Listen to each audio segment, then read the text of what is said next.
Components हैं। Blood का एक लिक्विड पोर्शन होता है जिसको हम प्लाज्मा कहते हैं, और एक ब्लड का सेलुलर या सॉलिड कंपोनेंट है जिसको हम सेलुलर कंपोनेंट कहते हैं, और उसमें सेल्स शामिल होते हैं जो कि आपके white blood sales, red blood cells और प्लेटलेट्स, ये 3 टाइप्स के ब्लड सेल्स मौजूद हैं हमारे सॉलिड कंपोनेंट में। प्लाज्मा क्या चीज़ है? प्लाज्मा जो सेलुलर कंपोनेंट के अलावा जो भी फ्लूइड पार्ट है वो सब का सब क्या है? प्लाज्मा। इस प्लाज्मा के अंदर क्या होता है? इसमें मेजॉरिटी तो होता है वाटर, इसका मेजर जो पार्ट है वो वाटर पर मुश्तमिल है, पानी पर। फिर इसमें मुख्तलिफ प्रोटीन्स होते हैं जो कि ट्रांसपोर्ट ऑफ मटीरियल्स का काम कर रहे होते हैं। इसमें आपके एंजाइम्स ट्रैवल करते हैं, इसमें हार्मोन्स ट्रैवल करते हैं।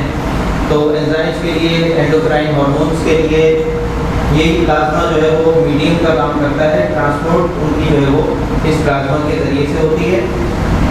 और जो भी हम खाना खाते हैं वो डाइजेस्ट होने के बाद जब ब्लड में एब्जॉर्ब होता है तो वो जो जिस चीज़ में वो शामिल होता है वो ये प्लाज्मा ही होता है। यही प्लाज्मा के अंदर जो आपका जो हजम शुदा ग़िज़ा होती है, डाइजेस्टेड जो पार्ट है वो प्लाज्मा के ज़रिए से ट्रांसपोर्ट होता है, और ट्रांसपोर्ट होकर फिर वहाँ से लिवर में जाता है, फिर उसकी डिटॉक्सिफिकेशन होती है, और फिर वो दोबारा हेपेटिक पोर्टल सर्कुलेशन के ज़रिए से दोबारा सिस्टम में आ जाता है। तो प्लाज्मा जो है वो आपका क्या है? वो मीडियम है, ट्रांसपोर्ट मीडियम है, और ये फ्लूइड पार्ट है, लिक्विड पार्ट है ब्लड का, और इसके अंदर क्लॉटिंग फैक्टर्स भी मौजूद होते हैं। और अगर क्लॉटिंग फैक्टर्स को इसमें से निकाल दिया जाए तो फिर जो चीज़ बचती है उसको हम सीरम कहते हैं। ठीक है, तो ये प्लाज्मा, सीरम और ब्लड, इन 3 चीज़ों का आपको डिफरेंस समझ में आ गया होगा।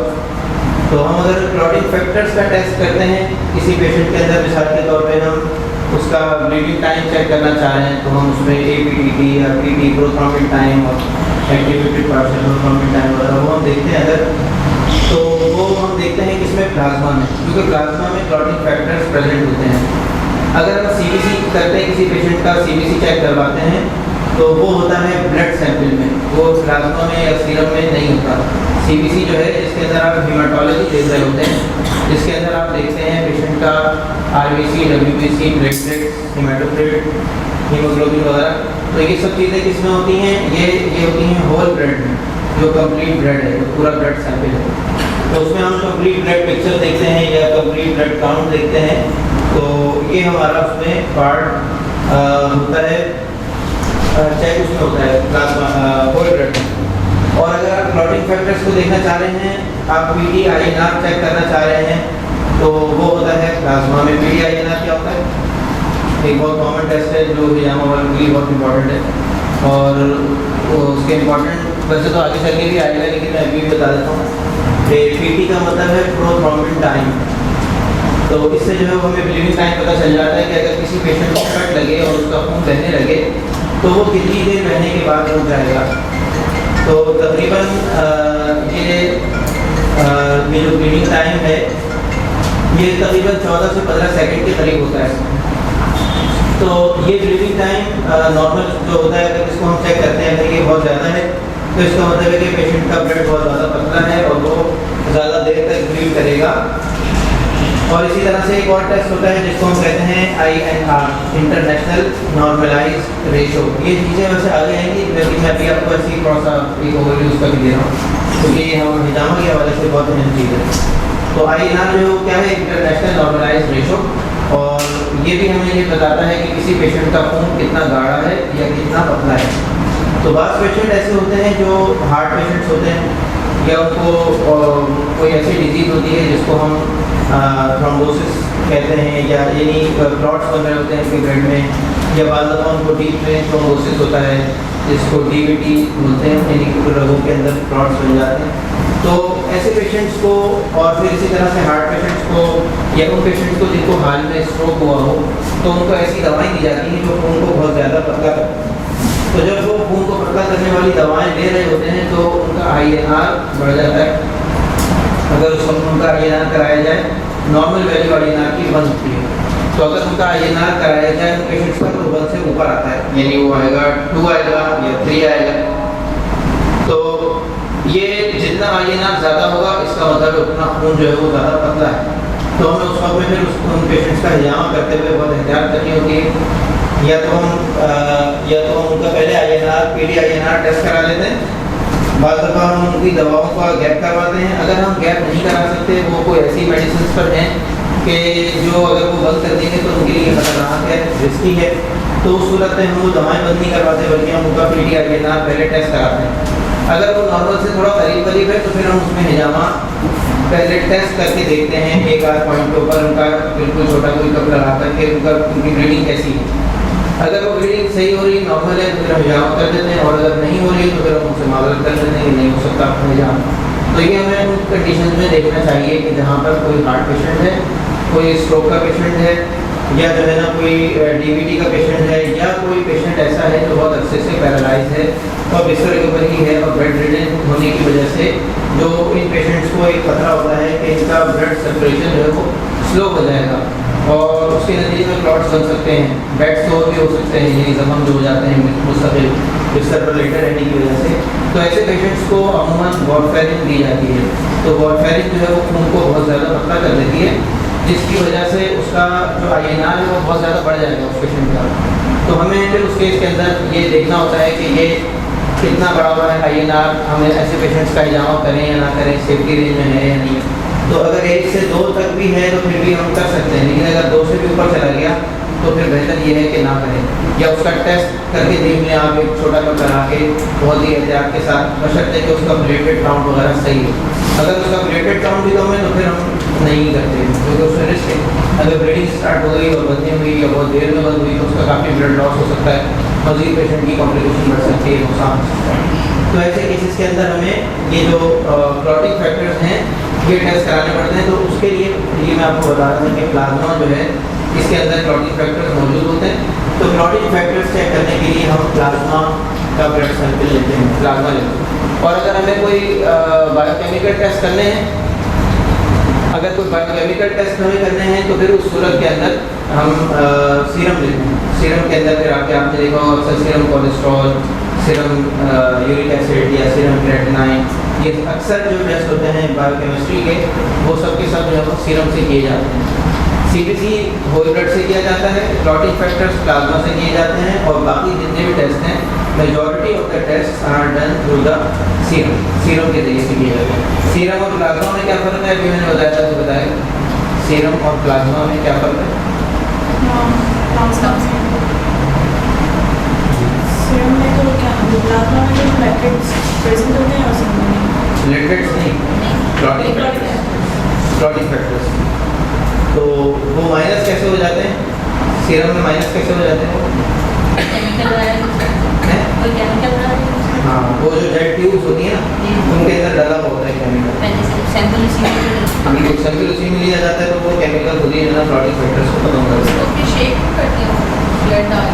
हाँ, वही उसमें मिक्स करने के लिए उसमें थोड़ा सा वो डाला हुआ होता है, PDT एक होता है, वो एंटीकोगुलेंट होता है जो कि उसको कोगुलेट होने से रोकता है।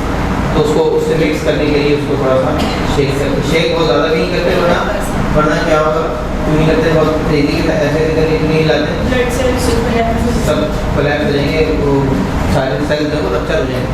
तो इसलिए उसको अगर करना भी होता है मिक्स, तो थोड़ा सा उससे EDTA से, तो उसको बस ऐसे ऐसे करके से 2 दफ़ा उसको रोटेशन देते हैं और वो हो जाता है मिक्स।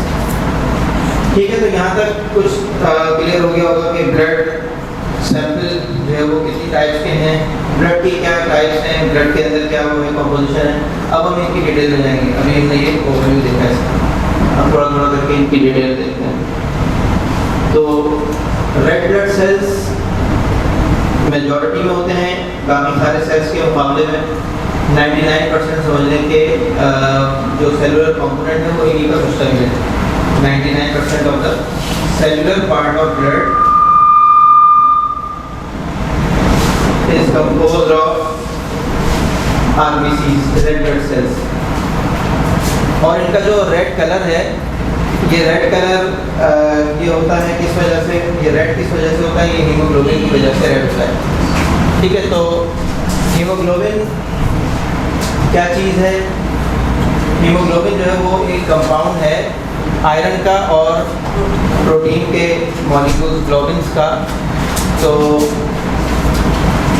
एक आयरन और उसके साथ 4 स्ट्रैंड्स होते हैं ग्लोबिन के, तो ये मिलकर बनाते हैं एक मॉलिक्यूल हीमोग्लोबिन।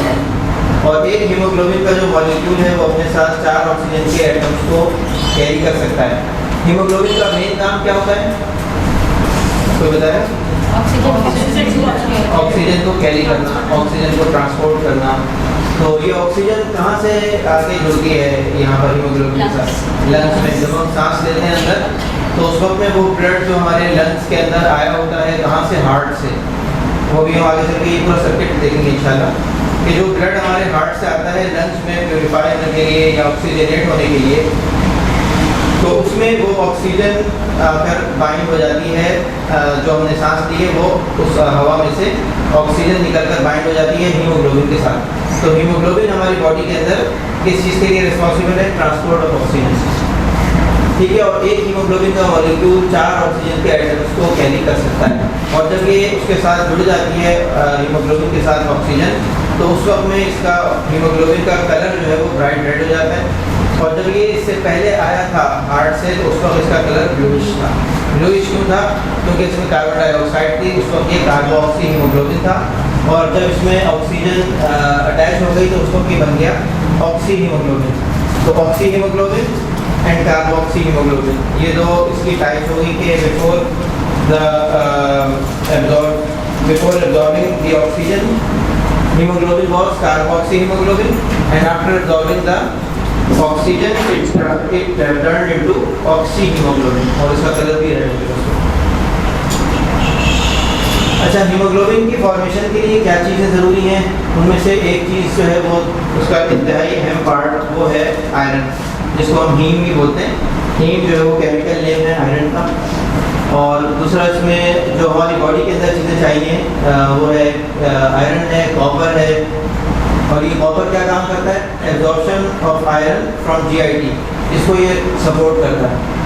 फिर इसी तरह से कोबाल्ट है, निकिल है, ये मुख्तलिफ ट्रेस एलिमेंट्स हैं। विटामिन C है, राइबोफ्लेविन है, निकोटिनिक एसिड है, यानी विटामिन B3। विटामिन B का काफ़ी अहम रोल है। पायरिडॉक्सिन है, विटामिन B6, ये सब की सब चीज़ें नेसेसरी हैं हीमोग्लोबिन की फॉर्मेशन के लिए, ठीक है। तो हीमोग्लोबिन बनाने के लिए ये सारे के सारे जो एलिमेंट्स हैं ये हमारी बॉडी के अंदर रिक्वायर्ड हैं। इसमें बड़ी तादाद विटामिन B की है, बाकी इसके अलावा विटामिन C है, सबसे अहम चीज़ आयरन है, और बाकी फिर ये ट्रेस एलिमेंट्स हैं, कोबाल्ट है, निकल है। ये सब मिलकर हीमोग्लोबिन की फॉर्मेशन में अपना अपना रोल प्ले करते हैं। हम बहुत तफसील में नहीं जाएंगे कि इसका किस चीज़ का क्या क्या रोल है, लेकिन ये सब चीज़ें इसमें जो है वो रोल प्ले कर रही हैं हीमोग्लोबिन की फॉर्मेशन में। अच्छा, इरिथ्रोपोइसिस जो है, इरिथ्रोपोइसिस क्या चीज़ होती है? मैंने लास्ट क्लास में शायद थोड़ा सा बताया था, नहीं बताया? हाँ जी, इसको ये भी देख लेते हैं। इरिथ्रोसाइट जो है वो कहते हैं रेड ब्लड सेल को, सही। इरिथ्रोसाइट जो है ना रेड ब्लड सेल को कहते हैं। इरिथ्रोपोइसिस जो है, पोइसिस का मतलब है फॉर्मेशन और इरिथ्रो का मतलब है ब्लड। तो इरिथ्रोपोइसिस का मतलब है ब्लड फॉर्मेशन, ब्लड का बनना। ब्लड का बनने से मुराद क्या है? ब्लड के जितने भी सेल्स हैं जो भी हमने पढ़े कि WBCs हैं, RBCs हैं, प्लेटलेट्स हैं, तो ये सब के सब आते हैं ब्लड के सेल्स में। तो इन सब सेल्स का बनना ये किस चीज़ पर डिपेंड करता है? ये इसके मुख्तलिफ फैक्टर्स हैं, और इसमें एक अहम फैक्टर जो है वो है इरिथ्रोपोइटिन। इरिथ्रोपोइटिन एक हार्मोन है जो आपके किडनीज से रिलीज होता है in response to hypoxia. Hypoxia का मतलब क्या होता है? Lack of oxygen. सही, ये मैंने डेफिनेशन इसीलिए लगा दी यहाँ पे कि आप लोग ये भी देख लें साथ साथ। Hypoxia is the lack of oxygen. जब किसी भी हमारी बॉडी के पार्ट में, किसी टिश्यू में ऑक्सीजन की फराहमी कम हो जाए तो बॉडी उसको एज्यूम करती है कि जिस्म में ऑक्सीजन ट्रांसपोर्ट करने वाली चीज़ यानी कि हीमोग्लोबिन कम हो गई है। तो बॉडी उसकी प्रोडक्शन को बढ़ाने के लिए क्या करती है? इरिथ्रोपोइटिन रिलीज़ कर देती है, जो कि किडनी में मौजूद होता है, किडनी में बनता है। एरिथ्रोपोइटिन रिलीज होता है और वो फिर क्या काम करता है। एरिथ्रोपोइटिन 90% तो बनता है किडनी में, 10% बनता है लिवर में, और ये एरिथ्रोपोइसिस को स्टिमुलेट करता है, यानी कि रेड ब्लड सेल की फॉर्मेशन को स्टिमुलेट करता है। ये जो आपके सामने बना हुआ था, ये एक वो है ग्लोमेरुलर कैप्सूल, ग्लोमेरुलस, ये नेफ्रॉन भी कह सकते हैं आप इसको। तो ये असल में फंक्शनल यूनिट है किडनी का। किडनी में जो ब्लड आपका साफ होता है ना, वो इसमें से गुजरता हुआ होता है साफ। यहाँ से ब्लड एक तरफ से, ये ब्लड कैपिलरीज है, जहाँ से ब्लड एंटर होता है उसमें, फिर उसके बाद वो ब्लड गुजरता है, इसमें से कुछ चीज़ें निकलती हैं, कुछ एब्जॉर्ब होती हैं, जो आखिर में बचता है ना वो आखिर में यूरिन होता है, जो कि आगे जाके यूरेटर में चला जाता है। तो बीच में जो है वो जो भी चीज़ें इसमें से ज़रूरी हैं वो रख दी जाती हैं, जो गैर ज़रूरी हैं वो इसमें से उसमें जाने दी जाती हैं, ठीक है। तो इस तरह से ये किडनी जो है ना, ये किडनी का फिल्टर है असल में, मतलब ये किडनी के अंदर जो फिल्टर्स लगे हुए हैं, नेफ्रॉन नाम है उसका, तो ये उसकी पिक्चर है आपके सामने। तो अब इसमें जो है ना, ये जो पेरिट्यूबुलर कैपिलरी नेटवर्क है यहाँ पर, इस जगह पर, यहाँ पर एरिथ्रोपोइटिन की फॉर्मेशन होती है। 90% एरिथ्रोपोइटिन यहाँ बनता है और 10% जो वो आपका लिवर बनाता है। तो अक्सर आपने सुना होगा कि हिकमत के अंदर ये बात कही जाती है कि खून नहीं बन रहा तो वो जिगर की खराबी की वजह से है, जबकि मेडिकल साइंस जो पढ़े हुए लोग होते हैं उनको लगता है कि इसमें ये मतलब ये बात का कोई वो लॉजिक नहीं है, क्योंकि लिवर का डायरेक्ट काम नहीं है ब्लड बनाना, लेकिन वो इस तरीके से वायरल है कि 10% एरिथ्रोपोइटिन की फॉर्मेशन जो है वो यहाँ से हो रही है। बाकी इसके अलावा विटामिन B12 की स्टोरेज भी जो है वो लिवर में हो रही है, वो भी बहुत अहम रोल प्ले करता है ब्लड बनने के अमल में। लेकिन डायरेक्ट जो काम है ना वो किडनी का है, 90% काम जो है वो किडनी में हो रहा है। तो erythropoietin is produced 90% in kidney and 10% in liver and brain भी होता है थोड़ा। यहाँ तक कुछ चीज़ें क्लियर नहीं है, थोड़ा सा ज़रा मुश्किल टॉपिक आ गया है, लेकिन ये कि ये है बहुत अहम चीज़। इसका आपको ज़ाहिर हम असल में ब्लड को हम तफसील से इसलिए पढ़ रहे हैं क्योंकि हिजामा में आपका काम सारा ब्लड से रिलेटेड है, तो आपको ब्लड के बारे में जितना ज़्यादा पता हो उतना ज़्यादा अच्छा है, आपके लिए फ़ायदेमंद है, आपके पेशेंट्स के लिए फ़ायदेमंद है। जिनका भी आप इलाज करेंगे आपको उनकी पोजीशन पूरी आपके सामने होगी। जैसे एक मिसाल मैं आपको दूँ कि जैसे ये एरिथ्रोपोइटिन ही है, तो इसकी कमी की वजह से क्या हो जाएगा, खून की कमी हो जाएगी। अगर किसी के अंदर ये एरिथ्रोपोइटिन कम होगा तो खून की कमी हो जाएगी। तो ऐसे कौन से पेशेंट होते हैं जिनमें एरिथ्रोपोइटिन कम होने के चांसेस होते हैं? कॉमन सेंस का सवाल है। हाँ, जिनके किडनी में मसला है। तो किडनी हमने जो है ना ऐसे पेशेंट का हिजामा किया है जो कि रीनल फेलियर के पेशेंट्स थे, हम उसे कहते हैं एंड स्टेज रीनल फेलियर, यानी कि जो बिल्कुल आखिरी हद तक पहुँचे हुए रीनल फेलियर की।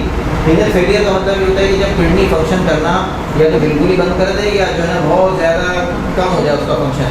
तो जो मेन फंक्शन है किडनी का वो क्या है, आपकी ब्लड की फिल्ट्रेशन है और यूरिन की फॉर्मेशन उसके नतीजे में। तो वो पेशेंट्स के अंदर ये काम नहीं होता, ना फिल्ट्रेशन होती है और ना यूरिन बनता है। तो ऐसे पेशेंट्स के लिए जो ब्लड की जो फिल्ट्रेशन का काम है वो मशीनों में किया जाता है, जिसको कहते हैं डायलिसिस। वालेकुम। डायलिसिस की जो मशीनें होती हैं उनके ज़रिए से उनका ब्लड जो उसको साफ़ किया जाता है। तो ऐसे पेशेंट्स के अंदर जब हमने उनका हिजामा किया तो हमें भी उसको पता चला कि उनमें एरिथ्रोपोइटिन भी कम हो जाता है और उसकी वजह से उन पेशेंट्स के अंदर हीमोग्लोबिन लेवल बहुत कम होता है। उन पेशेंट्स का हीमोग्लोबिन लेवल जो है ना वो 8-9 ऐसे रहता है और उसके साथ साथ उनको एरिथ्रोपोइटिन के इंजेक्शन भी लगाए जाते हैं और उसके बावजूद भी हर 3 महीने के बाद उनको ब्लड ट्रांसफ्यूज़ करने की ज़रूरत पेश आती है। तो ये पोजीशन भी जब हमने इन पेशेंट्स का हिजामा शुरू किया था तो तकरीबन 2.5 साल तक उन पेशेंट्स का हिजामा किया, उनको और फ़ायदा कोई हुआ हो या ना हुआ हो, ये फ़ायदा ज़रूर हुआ था कि उनका हीमोग्लोबिन लेवल हिजामा की वजह से मेंटेन रहा। पूरे मैंने 2.5 साल तक किया था पता हॉस्पिटल जो है औरंगी टाउन में, वहाँ के पेशेंट्स का।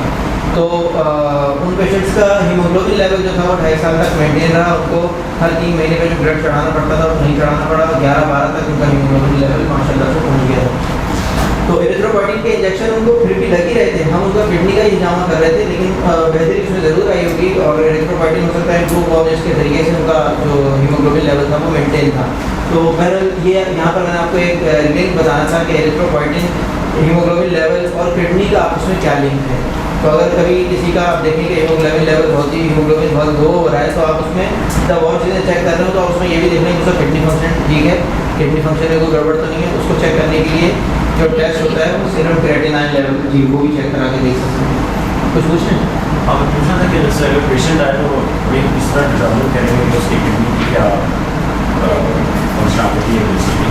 कौन सा पुराने टेस्ट में क्या क्या सबसे देखें सबसे जो बिल्कुल कॉमन, वो वैसे तो एक अलग ही टॉपिक छिड़ जाएगा किडनी के हवाले से ना, हाँ। तो वो एक तफसीली टॉपिक है, उसको वैसे हम आगे चल के रीजन फंक्शन में देख लेंगे अभी, क्योंकि आज की क्लास वैसे ही बहुत लंबी है, तो अगर हम अभी थोड़ा साइड में आगे गए ना तो बहुत कॉम्प्लेक्स हो जाएगा। अभी आज इसको यहीं तक रखते हैं, मसला नहीं, मैं आपको इंशाल्लाह डिटेल में बताऊँगा, बहुत सारी चीज़ें हैं उसमें ना, सिम्टम्स भी हैं, सब्जेक्टिव डाटा भी है, ऑब्जेक्टिव भी है, दोनों के लिहाज से इंशाल्लाह ताला हम डिस्कस करेंगे जब हम किडनी पढ़ेंगे हम इंशाल्लाह, हमारे उसमें टॉपिक्स के अंदर ही आएगा, तो फिर मैं आपको इंशाल्लाह तफसील के साथ और बताऊँगा। सबसे वैसे सीधी चीज़ जो है ना, वो सिर्फ क्रिएटिनाइन लेवल है और यूरिनरी आउटपुट है। अगर उसका यूरिन नहीं आ रहा, नहीं बन रहा, बहुत कम आ रहा है उसको यूरिन, तो इसका मतलब कुछ ना कुछ गड़बड़ है। सबसे पहले क्रिएटिनाइन लेवल उसका चेक कराएं, फिर यूरिन बिहार भी है, और भी चीज़ें हैं, लेकिन वो हम फिर इंशाल्लाह और तफसील के साथ सही से करेंगे डिस्कस। आज हम पहले ज़रा हमारा मेन फोकस है वो ब्लड, हम उससे रिलेटेड जो चीज़ें आ रही हैं उनको थोड़ा थोड़ा टच करें। अच्छा, अब इसमें जी जी इलेक्ट्रोफोरेसिस फॉर्मेशन ऑफ ब्लड, जी तो ये हर एक में नॉर्मली होना चाहिए, तो वेल्स हैं इसका भी कोई टेस्ट होता है कि इलेक्ट्रोफोरेसिस सही चल रहा है, जी, या बस हीमोग्लोबिन इसका एक टेस्ट है? हीमोग्लोबिन भी है और उसके अलावा हेमाटोक्रिट भी है। अगर हेमाटोक्रिट लेवल जो है ना वो नॉर्मल है तो उसका मतलब इलेक्ट्रोफोरेसिस सही चल रहा है, तो इलेक्ट्रोफोरेसिस को चेक करने के लिए हेमाटोक्रिट देखते हैं, वो सीबीसी के अंदर ही होता है। इलेक्ट्रोफोरेसिस नहीं, वो तो टेक्निक है, अलग वो अलग चीज़ है। जो टेस्ट है ना इसका सिंपल टेस्ट वो हेमाटोक्रिट है, अगर हेमाटोक्रिट सही है तो फिर इसका मतलब ठीक है। ब्लड फॉर्मेशन, ब्लड फॉर्मेशन कहाँ होती है वो भी हम अभी डिस्कस कर रहे हैं इंशाल्लाह। अच्छा, सही है, यहाँ तक चीज़ क्लियर हो गई। अभी तक हमने इसमें बस दो चीज़ें देखी हैं कि एरिथ्रोपोइटिन जो है ना वो स्टिमुलेट होता है हाइपोक्सिया के नतीजे में। हाइपोक्सिया क्या होती है? कंडीशन ऑक्सीजन की कमी, हमारे जिस्म में कहीं भी ऑक्सीजन की अगर कमी हो जाए तो हमारे ब्रेन को सिग्नल जाता है, फिर कोई पूरा सिग्नलिंग पाथवे है जिसके जरिए से किडनी तक सिग्नल पहुंचता है कि, और फिर वहाँ से एरिथ्रोपोइटिन रिलीज होना शुरू हो जाता है। एरिथ्रोपोइटिन क्या करता है? एरिथ्रोपोइसिस को स्टिमुलेट कर देता है, यानी ब्लड फॉर्मेशन को तेज कर देता है। वो ब्लड फॉर्मेशन पहले ही हो रही है, वो कहाँ पे हो रही है वो भी हमने नहीं पढ़ा, वो भी हम आगे पढ़ेंगे। अभी मैं बताता हूँ आपको कि एरिथ्रोपोइसिस होता क्या है। उससे पहले और बाकी एक चीज़ और भी देख रहे हैं कि थायरॉक्सिन जो थायराइड ग्लैंड का हार्मोन है accelerates the process of erythropoiesis eight many levels. ठीक है, ये भी आपके लिए हो सकता है एक नई बात हो कि थायरॉक्सिन का भी रोल जो है वो एरिथ्रोपोइसिस में है।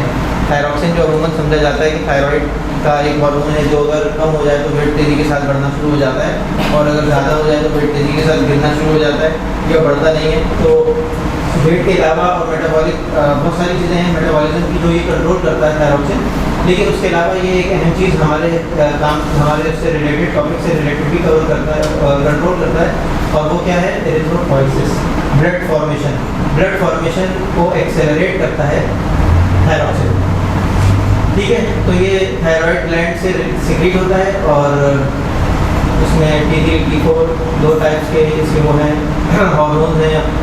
मैं भी उसकी डिटेल नहीं जा रहा, इसको छोड़, बस आप यहाँ तक इसको समझ लें कि थायरॉक्सिन जो है वो एरिथ्रोपोइसिस को एक्सेलरेट करता है बहुत सारे लेवल्स के ऊपर। फिर उसके बाद हेमाटोपोइटिक ग्रोथ फैक्टर्स जो हैं ये भी प्रोमोट करते हैं एरिथ्रोपोइसिस को। हेमाटोपोइटिक ग्रोथ फैक्टर्स, हमारा जो जिस्म है ना ये इतना सीधा साधा नहीं है जितना हमें नज़र आता है, बहुत कॉम्प्लेक्स है, नैनो लेवल के ऊपर इसके अंदर चीज़ें काम कर रही हैं जो हमारी नॉलेज में आई उससे आगे की भी होंगी यकीनन। जैसे एक चीज़ तो ऐसी है ही ना जो हमारी समझ में नहीं आएगी, वरना कभी आएगी। तो क्या चीज़ है हमारे जिस्म में? रूह। जो हमारी रूह है उसके बारे में तो बता दिया गया कि तुम्हें इसका इल्म भी नहीं दिया गया, तो हमें जिस चीज़ का इल्म दिया ही नहीं गया वो हम कभी नहीं पहुँच सकते, जितनी भी कोशिश कर लें अल्लाह ताला ने उसका इल्म नहीं दिया, अल्लाह ताला ने उसका इल्म जो है वो अपने पास ही रखा है, तो वो हम पहुँच ही नहीं सकते। लेकिन उसके अलावा भी बहुत सारी चीज़ें हैं जो रूह से दूसरे के दर्जे के हैं, वो अभी तक डिस्कवर हो रही हैं, अब हर रोज़ कोई ना कोई नई चीज़ सामने आ जाती है। तो इंसानी जिस्म जो है ना वो अल्लाह ताला की ऐसी तख्लीक है कि जिस पर गौर करके इंसान जो है ना वो अल्लाह ताला को पहचान सकता है। अगर उसके ऊपर ही गौर करने बैठ जाए, एक एक चीज़ इतनी बारीकियाँ इतने उसके अंदर केमिकल रिएक्शन और पता नहीं क्या क्या, और हर चीज़ अपनी अपनी जगह पे इंडिविजुअल उसमें बिल्कुल आइसोलेटेड काम कर रही है। ये भी नहीं कि सारी चीज़ें मिक्स हो गई हैं, हर चीज़ अलग अलग बिल्कुल तरीके के साथ हिसाब किताब से चल रही है। इंसान ऐसी मशीन भी कभी भी नहीं बना सकता, तो बहरहाल ज़ाहिर है अल्लाह ताला और इंसान का तो कोई मुकाबला ही नहीं।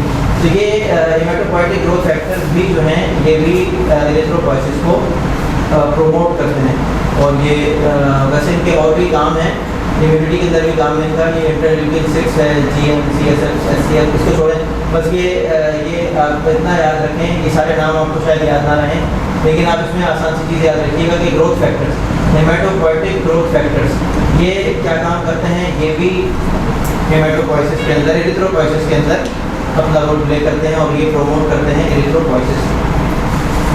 फिर इसके बाद है मैचुरेशन फैक्टर, जो है वो विटामिन बी है, एक्सपेंसिव फैक्टर जो हम बाहर से लेते हैं। विटामिन B12 जो है ये बाहर से हम लेते हैं, ये मुख्तलिफ ग़िज़ाओं की सूरत में विटामिन B12 हमारी बॉडी के अंदर पहुंचता है, जिसको इंट्रिंसिक फैक्टर की मदद से एब्जॉर्ब किया जाता है। इसको मैं आसान अल्फाज में आपको कैसे बताऊँ, ये अगर आप लोग समझ गए तो बहुत अच्छी बात है। कि जैसे विटामिन, मिसाल के तौर पे विटामिन डी आपने सुना होगा, अक्सर लोग कहते हैं धूप में होता है, तो धूप में नहीं होता है। धूप से जो हमें एनर्जी मिलती है तो वो एनर्जी हमारी बॉडी के अंदर स्किन के नीचे जो उसका प्रीकसर मौजूद होता है विटामिन डी का, उसको वो एक्टिव फॉर्म में कन्वर्ट कर देती है। बस धूप जो है वो विटामिन डी की इनएक्टिव फॉर्म को एक्टिव फॉर्म में कन्वर्ट कर देती है, ये काम होता है। तो इसी तरह से जो विटामिन B12 है, इसका भी एक पार्ट हमारी बॉडी में पहले से मौजूद होता है, जिसको कहते हैं इंट्रिंसिक फैक्टर। और वो कहाँ पर होता है, वो मेरे के अंदर होता है। कि आसान अल्फाज में समझ लें कि वो इसका मतलब होता है, ठीक है। वो गैस्ट्रिक पैराइटल सेल्स के अंदर होता है, लेकिन ये कि आप उसको आसान अल्फाज में समझ लें, इसका मतलब होता है। तो जब हम विटामिन B12 बाहर वाला जो लेते हैं, तो वो इस अंदर वाले विटामिन B12 की मदद से एब्जॉर्ब होता है और ये फिर DNA बनाने के काम में आता है। RBCs के जो DNA बनते हैं, तो वो DNA बनाने के काम में आता है। यानी RBCs जब पैदा होते हैं ना, उसकी पूरी वो है लाइफ साइकिल, एक चेन है जो शुरू में कैसा होता है, फिर आगे कैसा होता है।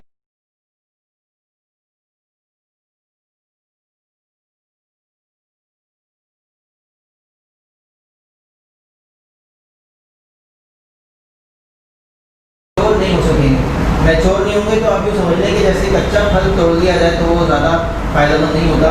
तो अगर इसी तरह से इमैच्योर RBC में ना वो आपके ब्लड स्ट्रीम में छोड़ दिया जाए, बनता रहे और छोड़ दिया जाए, तो वो इतना ज़्यादा फायदेमंद नहीं होगा, ज़्यादा ऑक्सीजन को वो कैरी कर नहीं सकता और उसकी लाइफ भी कम होगी। तो इसलिए जो है ना, ये उसके नतीजे में क्या हो जाएगा, एनीमिया हो जाएगा। तो अभी हम वो आगे एनीमिया की टाइप भी देखेंगे, लेकिन अभी फ़िलहाल आप इतना याद रखें कि विटामिन B12 का रोल भी है RBCs की मैचुरेशन के अंदर, ठीक है। तो विटामिन B12 भी जो है वो इसमें बहुत अहम रोल प्ले करता है।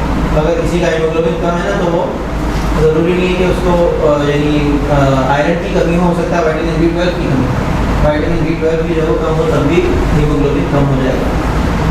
सही है। ये इसके स्टेजेस हैं, स्टेम सेल से फिर आगे कमिटेड सेल और फिर अर्ली एरिथ्रोब्लास्ट, फिर लेट एरिथ्रोब्लास्ट, फिर नॉर्मोब्लास्ट, फिर रेटिकुलोसाइट, आखिर में बनता है जाके रेटिकुलोसाइट। रेटिकुलोसाइट हम उसको कहते हैं, मतलब जो रेड ब्लड सेल आखिरी जो स्टेज पर होता है, उसके बाद फिर वो रिलीज हो जाता है। और जब रिलीज हो जाता है तो उसके बाद उसकी शेप जो है वो स्फेरिकल से क्या हो जाती है, डिस्क टाइप, डोनट की तरह से। जैसे डोनट होता है ना, साइडों से गोल होता है, बीच में से खाली होता है। ये खाली नहीं होता है, लेकिन बीच में से बिल्कुल पिचका हुआ होता है। साइडों से जो है ना, ये बल्कि आप उसको पिज़्ज़ा की तरह कह सकते हैं, डोनट की तरह नहीं कह सकते। साइड इसकी बड़ी होती है और बीच में से पिचका हुआ होता है। तो ये डिस्क लाइक होते हैं RBCs की, मतलब ये शेप है। तो ये मैच्योर होने के बाद उनकी शेप होती है, उससे पहले गोल होते हैं, बिल्कुल बॉल की तरह से। जब ये मैच्योर हो जाते हैं तो फिर ये बीच में से भेज जाते हैं और इनका जो न्यूक्लियस है वो ख़त्म हो जाता है। सही, न्यूक्लियस ख़त्म हो जाता है, फिर ये रिलीज हो जाता है और उसके बाद इनकी लाइफ होती है कितनी, 120 दिन। अच्छा, it's deficiency leads to failure in maturation of the cell. ये कोई विटामिन B12 की बात चल रही यहाँ से। अच्छा, ये चलो और डाल दिया कि ये जो एनीमिया है मुख्तलिफ टाइप का, तो वो कौन सी टाइप का जो है वो एनीमिया हो सकता है। मेगालोब्लास्टिक एनीमिया हो जाएगा अगर B12 की डेफिशिएंसी होगी, यानी वो मैच्योर RBC जो है वो आपकी उसमें ब्लड स्ट्रीम में आ जाएंगे, जिनका कोई फ़ायदा नहीं होगा और खून की कमी हो जाएगी, तो यानी हीमोग्लोबिन कम हो जाएगा। Its storage is in liver and it takes 3 to 4 years of defective B12 absorption to cause B12 anemia. B12 की कमी की वजह से एनीमिया होने के चांसेस बहुत ही कम होते हैं और इल्ला ये कि किसी में कोई डिफेक्ट हो कि वो इसको एब्जॉर्ब भी ना कर सके, तो वरना ये इसकी स्टोरेज लिवर में होती है और 3-4 साल के लिए काफ़ी होती है। जितना स्टोर लिवर में होता है, अगर 3-4 साल तक भी उसको ना मिले विटामिन B12 बॉडी को, तब भी वो चलता रहेगा। 3-4 साल के बाद जाके डिप्लीट होगा। तो अगर वो डिप्लीट हो गया तो उसका मतलब है कि कोई ना कोई गड़बड़ बहुत से चल रही है, यानी कोई ना कोई ऐसी डिजीज़ है जिसकी वजह से विटामिन B12 एब्जॉर्ब नहीं हो रहा है, लिवर का कोई प्रॉब्लम है जिसकी वजह से विटामिन B12 एब्जॉर्ब नहीं हो रहा है। तो उस केस के अंदर ये आप जब CBC कराएंगे पेशेंट का, तो उसमें भी ये हो सकता है कि वहाँ पर आपके पास आए मेगालोब्लास्टिक एनीमिया का जो है वो उसमें आ जाए कि बड़े बड़े सेल्स मौजूद हैं, RBC में लिखा होता है रिपोर्ट का, जैसे अगर कोई इस तरह की कंडीशन होती है तो फिर उसको देखते हुए फिर आप जो है विटामिन B12 का भी टेस्ट करा लें और उसके बाद देखने तो उसकी कमी है तो उसका सप्लीमेंट के साथ में और लिवर के लिए जांच भी किया जाए उसका। तो इंशाल्लाह उम्मीद है कि ऐसे पेशेंट को फ़ायदा होगा, उसका हीमोग्लोबिन लेवल ठीक हो जाएगा। सही, इसका जो ब्लड फंक्शन वो तो उसमें हो रहा है ना स्टमक में, हाँ। तो स्टमक डिसऑर्डर जैसे एसिडिटी है, पेप्टिक अल्सर या गैस्ट्रिक अल्सर, उसमें भी मुतासिर हो सकता है, उसकी वजह से भी हो सकता है। उसकी वजह से भी हो सकता है, दोनों जो हो सकती है, लेकिन वो वजह बहुत ही स्टमक पे नहीं करें, लिवर पे ज़्यादा। दोनों का ही करते हैं, हमें तो कोई देखिए उसमें मसला ही नहीं है, हम तो लिवर और स्टमक दोनों का जामा कर सकते हैं, क्योंकि जामा में अच्छी बात क्या है कि इसका कोई साइड इफेक्ट नहीं है। तो अगर बजाय से कि पहले एक पे करें फिर जैसे के बाद हम दूसरी चीज़ पे करें तो वो दोनों बराबर बराबर में लगते हैं पॉइंट्स, तो दोनों को ही लगा दें। जामा जब करें तो स्टमक और लिवर दोनों करें, ये आपने अच्छा एक पॉइंट रेज किया। तो अच्छा है कि इसमें इंट्रिंसिक फैक्टर की भी अगर कोई गड़बड़ है तो वो भी कवर हो जाए, और अगर लिवर के अंदर कोई मसला है तो वो भी कवर हो जाए। तो आप लिवर और स्टमक इन दोनों को उसके अंदर फोकस करें अगर विटामिन B12 की डेफिशिएंसी की वजह से एनीमिया है पेशेंट। ठीक है, यहाँ तक ये चीज़ें समझ में आई आपको? कोई मुश्किल तो नहीं है इसमें? ये हमें मिल सकती है हमारे क्योंकि जल्दी सारा जी मिल जाएगी, वैसे ये हो सकता है कि वीडियो मिल जाए, तो ये वीडियो रिकॉर्ड करना है इसीलिए ताकि काम आए बात, तो ये मिल जाएगी इंशाल्लाह। आपकी डॉक्टर साहब स्लाइड्स मिल सकती है ये? जी मिल जाएगी। अच्छा जी, टाइप्स ऑफ एनीमिया, ये मुख्तलिफ टाइप्स हैं। हाइपोक्रोमिक है जिसमें आयरन और विटामिन डेफिशिएंसी, पर्नीशियस एनीमिया है जिसमें अब ये वो बात आ रही जो आपने अभी पूछा था सवाल कि लैक ऑफ इंट्रिंसिक फैक्टर, इसकी वजह से जो एनीमिया होता है उसको कहते हैं पर्नीशियस एनीमिया। फिर उसके बाद है एरिथ्रोब्लास्टोसिस, तो इसमें red cell destruction by antibodies, अगर एंटीबॉडीज जो है वो डिस्ट्रॉय करना शुरू कर दें रेड सेल्स को तो उसको हम कहते हैं एरिथ्रोब्लास्टोसिस एनीमिया, यानी एरिथ्रोसाइट्स रेड सेल्स जो है वो डिस्ट्रॉय हो रहे हैं एंटीबॉडीज की वजह से। फिर परसिस्टेंट ब्लीडिंग, ल्यूकीमिया, कैंसर और दूसरी चीज़ें तो वो फिर सेकेंडरी एनीमिया है। जेनेटिक डिफेक्ट में सिकल सेल एनीमिया है या स्टेरॉइडल एनीमिया है, सही ना। इसमें जेनेटिकली अगर डिफेक्ट होता है तो जो उसकी शेप है वो चेंज हो जाती है RBC की और वो जल्दी ख़त्म हो जाते हैं कि लाइफ का होती है और उसको कहते हैं सिकल सेल एनीमिया। अक्सर यही चीज़ है उसमें होती है आपका थैलेसीमिया वगैरह। फिर इसके बाद है एप्लास्टिक एनीमिया जिसमें कि आपका बोन मैरो ही सही काम नहीं कर रहा। अब ये यहाँ पर वो बात आई है जो अभी तक हमने डिस्कस नहीं की, और वो बात ये थी कि एरिथ्रोपोइसिस या ब्लड फॉर्मेशन होती कहाँ है, किस जगह होती है। तो वो जो होती है ना वो ये जगह है उसकी बोन मैरो में होती है आपकी ब्लड फॉर्मेशन। ये जो एरिथ्रोपोइसिस हम काफ़ी देर से डिस्कस कर रहे हैं, इसकी जो लोकेशन है साइट है इसकी वो है बोन मैरो। वो कौन सा बोन मैरो है वो अभी मैं आगे आपको इंशाल्लाह बता रहा हूँ। अच्छा, हेमाटोक्रिट, ये वही जो शुरू में एक बात आई थी मैंने इसको अलग से भी डाल दी क्योंकि ये बहुत अहम चीज़ है। तो haematocrit volume of red blood cells expressed in percentage is called haematocrit value और पैक्ड सेल वॉल्यूम। ये CBC के अंदर ही मौजूद होता है, आपको अक्सर आपने देखा होगा हेमाटोक्रिट वैल्यू मौजूद होती है। तो पॉलीसाइथीमिया के अंदर ये बढ़ जाता है, डिहाइड्रेशन में बढ़ जाता है और डेंगू में भी बढ़ जाता है, सही।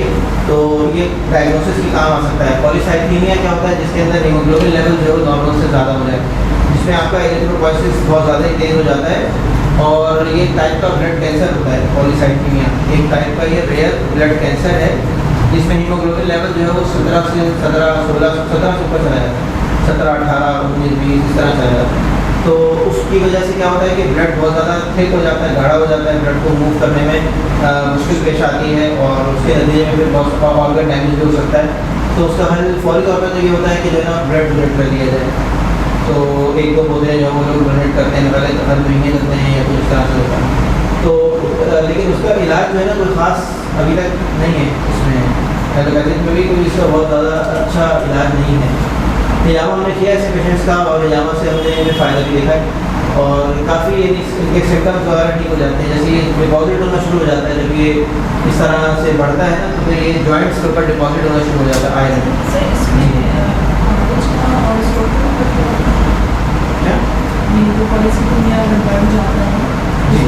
हाँ, उसका खतरा भी है, अगर वो बढ़ जाता है तो फालिज भी हो सकता है, अगर वो क्लॉट कहीं बन गया ब्लड उसमें जाके ब्रेन में तो फालिज भी हो सकता है उसकी वजह से। कई कॉम्प्लिकेशन हो सकती हैं। ऑर्गन डैमेज से बड़ा ये है कि कोई सा भी ऑर्गन डैमेज हो सकता है। अगर ब्रेन डैमेज होगा तो है फालिज हो जाएगा, हो सकता है डेथ भी हो जाए।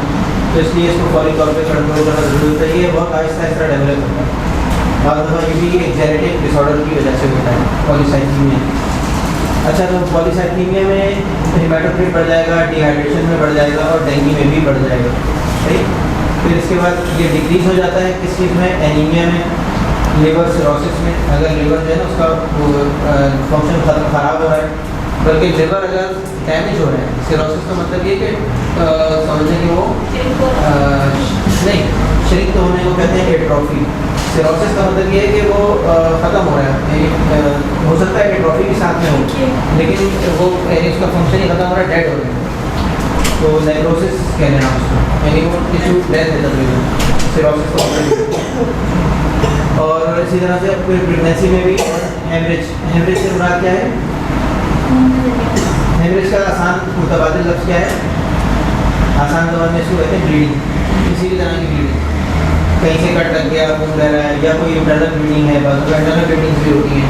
कोई इंटेस्टाइन में हो जाती है, कभी स्टमक में हो जाती है, कभी ब्रेन में हो जाती है। तो वो हेमरेज का मतलब है ब्लीडिंग। याद रखिएगा, आप लोगों ने ब्रेन हेमरेज तो बहुत सुना होगा, क्योंकि ब्रेन हेमरेज बहुत कॉमन टर्म है। तो उसका मतलब होता है ब्रेन में ब्लीडिंग को बाद दफ़ा बहुत ज़्यादा ब्लड प्रेशर हाई होने की वजह से भी हो सकती है, कहीं पर भी हो सकती है ब्लीडिंग, किसी भी ऑर्गन में हो सकती है, तो उसको हम कहते हैं हेमरेज, ठीक है। तो इन केसेस में एनीमिया, सिरोसिस में, प्रेगनेंसी में और हेमरेज में ये डिक्रीज हो जाएगा। हेमाटोक्रिट वैल्यू नॉर्मल वैल्यू से डिक्रीज हो जाएगी। नॉर्मल वैल्यू साथ में दी होती हैं, आप उसके साथ मैच करके देख सकते हैं कि हेमाटोक्रिट वैल्यू भी नॉर्मल रेंज में है या उससे नीचे है या ऊपर है। तो वो नीचे है तो क्या चीज़ें हो सकती हैं, ऊपर है तो क्या चीज़ें, ये आपको डायग्नोसिस में इन चीज़ों से मदद मिलेगी।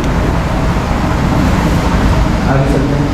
आरबीसी का लाइफ स्पैन तो आप सबको पता ही होगा कि 120 डेज होता है। और ये iron from haemoglobin is recycled in the liver. जो आरबीसीज हैं, जब ये 120 दिन के हो जाते हैं, जब इनकी ज़िंदगी 120 दिन हो जाती है, तो ये वैसे भी रोज़ाना आपके स्प्लीन में से गुजरते हैं। और स्प्लीन के अंदर जो है ना इनका फ़िल्टर लगा हुआ है। जैसे मैंने आपको किडनी का एक फ़िल्टर दिखाया था ना, वो मुझसे भूल गया, वरना मैं पिक्चर उसकी भी डाल देता। स्प्लीन चीज़ें सामने हो तो उसमें बड़ी आसानी होती है ना समझने में, वरना वो आपको उसको विजुअलाइज करने में आसानी हो जाती है।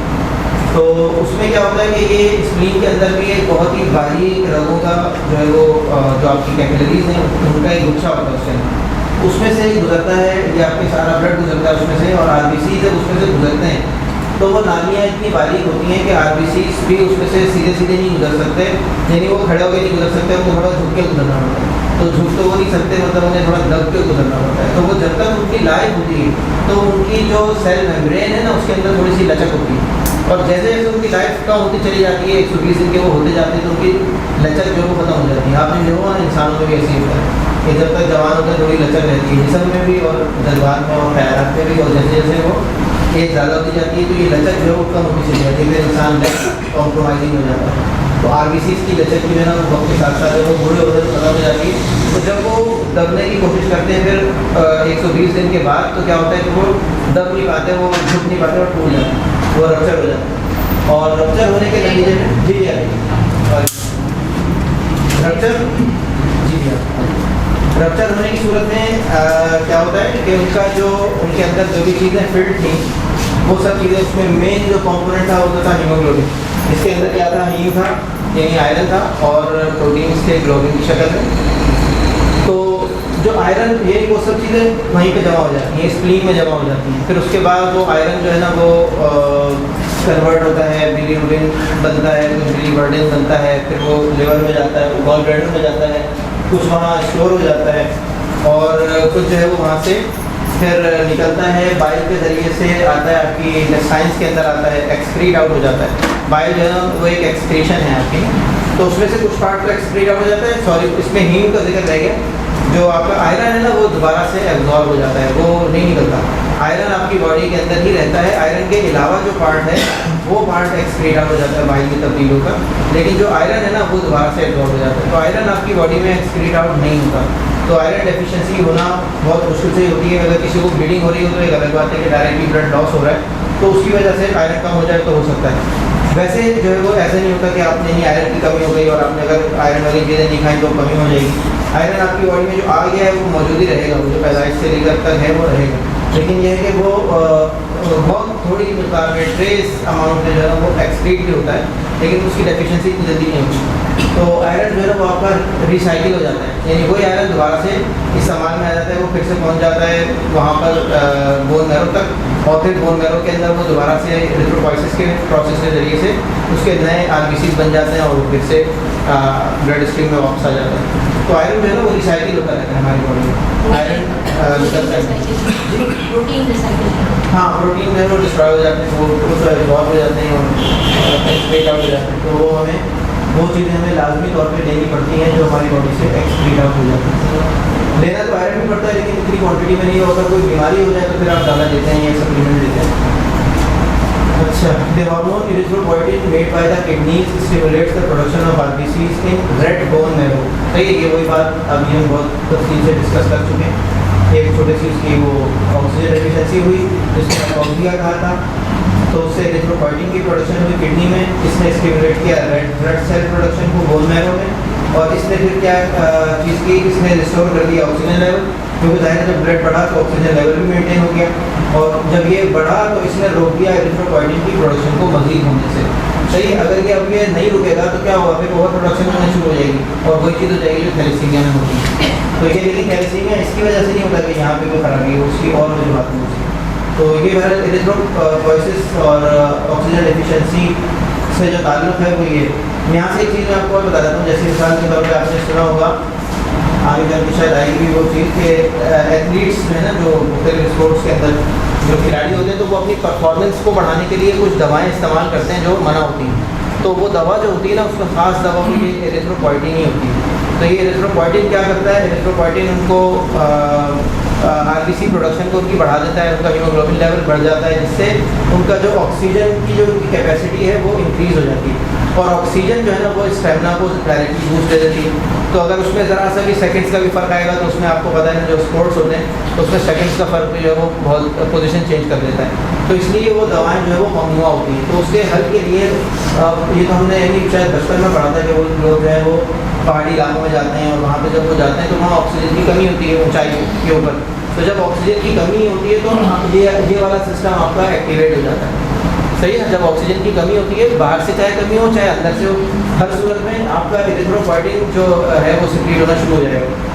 तो अपने मैचेस से पहले या अपने मुकाबलों से पहले उनमें से एथलीट्स हैं वो काफ़ी एथलीट्स हैं वो पहाड़ी इलाकों में जाके जिनको अवेलेबिलिटी होती है वो जाकर वहाँ पे अपनी प्रैक्टिस करते हैं, वहाँ पे अपनी एक्सरसाइज वगैरह ये वो करते हैं, उनका जो एरिथ्रोपोइटिन लेवल है वो नॉर्मली बढ़ जाए। वो दवा के जरिए से ना बढ़े, क्योंकि ब्लड टेस्ट होता है जिसमें पता चल जाता है कि एरिथ्रोपोइटिन लिया गया है या नहीं, उससे पकड़े जाते हैं। तो ये अगर एक उसका एक फैक्टर था, मैं आपको ये थोड़ा सा बताऊँ। चलिए ये बात आ गई, यही चीज़ आगे आ रही है, ये मेरे ख्याल इसमें समझ गया, इसमें कुछ कहने की जरूरत नहीं।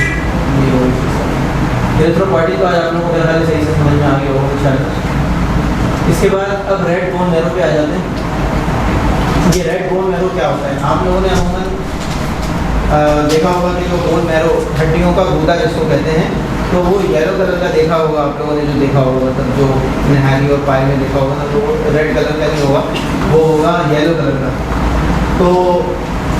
तो ये क्या वो है मामला कि ये येलो क्यों है और रेड कौन सा होता है, कहाँ पर होता है। तो जब तक प्यूबर्टी नहीं होती स्टार्ट, उस वक्त तक, उससे पहले तक पूरा जो आपका स्केलेटन है ना, पूरा ढांचा, उसकी जितनी भी बोन मैरो है उसके अंदर जो आपका बोन मैरो है वो रेड कलर का होता है। और रेड कलर का वो इसलिए होता है क्योंकि उसके अंदर रेड ब्लड सेल्स प्रोड्यूस हो रहे होते हैं। वो सब के सब बोन मैरो के अंदर एरिथ्रोपोइसिस चल रहा होता है, क्योंकि उस समय बॉडी ग्रो कर रही होती है, हाइट बढ़ रही होती है, वॉल्यूम मास बढ़ रहा होता है, तो बॉडी की रिक्वायरमेंट बढ़ रही होती है। तो उसी हिसाब से ऑक्सीजन को कंज्यूम करने के लिए ब्लड की भी ज़रूरत बढ़ रही होती है। तो ब्लड की फॉर्मेशन उस वक्त में तेज़ी के साथ हो रही होती है, बहुत तेज़ी के साथ होती है। जब वो हाँ ये वजह भी है, लेकिन वो थोड़ा सा उसमें तो और भी बहुत सारी चीज़, तो हीमोग्लोबिन की भी एक अलग टाइप है उसमें, फीटल हीमोग्लोबिन अलग होता है। फिर उसके बाद हम अभी फिलहाल तो वहाँ से बात कर रहे हैं क्या नाम है, puberty, before puberty, after puberty. तो उसमें और भी ज़्यादा कॉम्प्लिकेशन है। ये सारा मामला शुरू तो बहुत ही पीछे से होता है, एम्ब्रियो के लेवल से शुरू होता है। लेकिन भैया तो यहाँ से शुरू कर रहे हैं प्यूबर्टी से लेकर। तो बिफोर प्यूबर्टी पूरी बॉडी का बोन मैरो रेड होता है, पूरी बॉडी के बोन मैरो में आपके एरिथ्रोपॉइसिस चल रहा होता है। और जब ये प्यूबर्टी के बाद का जो टाइम है उसमें क्या होता है, उसमें कुछ सिर्फ एरियाज हैं जहाँ पर जो बोन मैरो है वो रेड रहता है, और बाकी का जो बोन मैरो है वो तब्दील हो जाता है येलो बोन मैरो में, जिसको हम आपकी ज़बान में फैट कहते हैं। तो ये फैट्स में कन्वर्ट हो जाता है, फैट में कन्वर्ट हो जाता है ये रेड बोन मैरो। कुछ जगहों पे बाकी बचता है, वो कुछ जगह कौन सी हैं? वर्टिब्री यानी आपके मोहरे, रिब्स, पसलियाँ, स्टर्नम, स्कल की बोन, स्कल में, पेल्विस में, proximal epiphyseal regions of humerus and femur. तो ये एपिफाइजियल रीजन कौन सा होता है? जो बिल्कुल ऊपर वाला हिस्सा होता है ना, ये जो अलग रहता है जब तक कि हाइट बढ़ रही होती है उस वक्त तक ये अलग रहता है, ये एपिफाइजियल प्लेट कहलाती है। सही, तो ये उस वक्त तक अलग रहती है बोन से जब तक आपकी हाइट इंक्रीज हो रही होती है, ख़ासतौर पर फीमर की। तो जब तक हाइट बढ़ रही है ना, तो ये उसका जो सर है ना वो इससे अलग रहता है। और जब हाइट पूरी हो जाती है जितनी बढ़नी है जेनेटिकली, उसके बाद ये मिल जाता है, इसको कहते हैं एपिफाइजियल क्लोजर। मतलब ये क्लोजर हो जाता है, उसके बाद हाइट नहीं बढ़ती, उसके बाद हड्डी जो है ना वो लंबाई में नहीं बढ़ती, वेट बढ़ती है फिर उसकी। और जो हाइट की जो जहाँ होता है उससे हाइट बढ़ती है, क्योंकि ये दोबारा स्पंजी हो जाता है। नहीं, जब ये एक दफ़ा क्लोजर हो गया फिर हाइट नहीं बढ़ सकती। सर हाइट बढ़ती है जहाँ बढ़ती तो है, लेकिन वो आपने चेक नहीं किया होगा, क्लोजर नहीं हुआ, लेकिन उसमें तरीका ही कि आप एक्सरे करवाएं। यहाँ पर एक्सरे करवाएं, पता चल जाएगा कि एपिफाइजियल क्लोजर हुआ है या नहीं हुआ। अगर नहीं हुआ है तो फिर आप जमा करें तो फ़ायदा भी होगा, और अगर हो चुका है तो फिर बहुत ज़्यादा डिफरेंस यहाँ से तो नहीं पड़ेगा। अगर अपर बॉडी में कहीं से कोई फर्क पड़ता है तो शायद पड़े, लेकिन वैसे मुश्किल है। एपिफाइजियल क्लोजर के बाद हाइट नहीं बढ़ती, हाइट बढ़ने का टाइम तो वो आपने जिस केस में नोट किया है हो सकता है कि उनका एपिफाइजियल क्लोजर ना हो। किस एज के अंदर किया था? हाँ, तो वो तो सही है ना, वो तो बढ़ रहा होता है, उसमें तो खुला होता है। ये तो बंद होता है जाके 18 साल 20 साल में, 18 साल की उम्र से तकरीबन बंद हो जाता है, उसके बाद फिर नहीं बढ़ती है। तो उससे पहले तक बढ़ सकती है। अच्छा, तो हम बात जो कर रहे थे वो ये थी कि इस एरिया में ये एरिथ्रोपॉइसिस आपका यहाँ जो बोन मैरो है ना शुरू में, ये है रेड कलर का, बीच में देखिए येलो है और ऊपर रेड है। तो ये जो रेड बोन मैरो है लॉन्ग बोन की, लॉन्ग बोन्स कहलाती है। ये है, अगर मेरा ख्याल है फीमर है ये, यानी आपकी रान की हड्डी है। तो इसके एंड्स पे फिर ये ह्यूमरस है जो बाजू की हड्डी है, उसके एंड पे, तो उनके किनारों के ऊपर जो है ना ये रेड बोन मैरो मौजूद होता है, और इसके अंदर एरिथ्रोपॉइसिस चल रहा होता है, यानी कि ब्लड फॉर्मेशन का।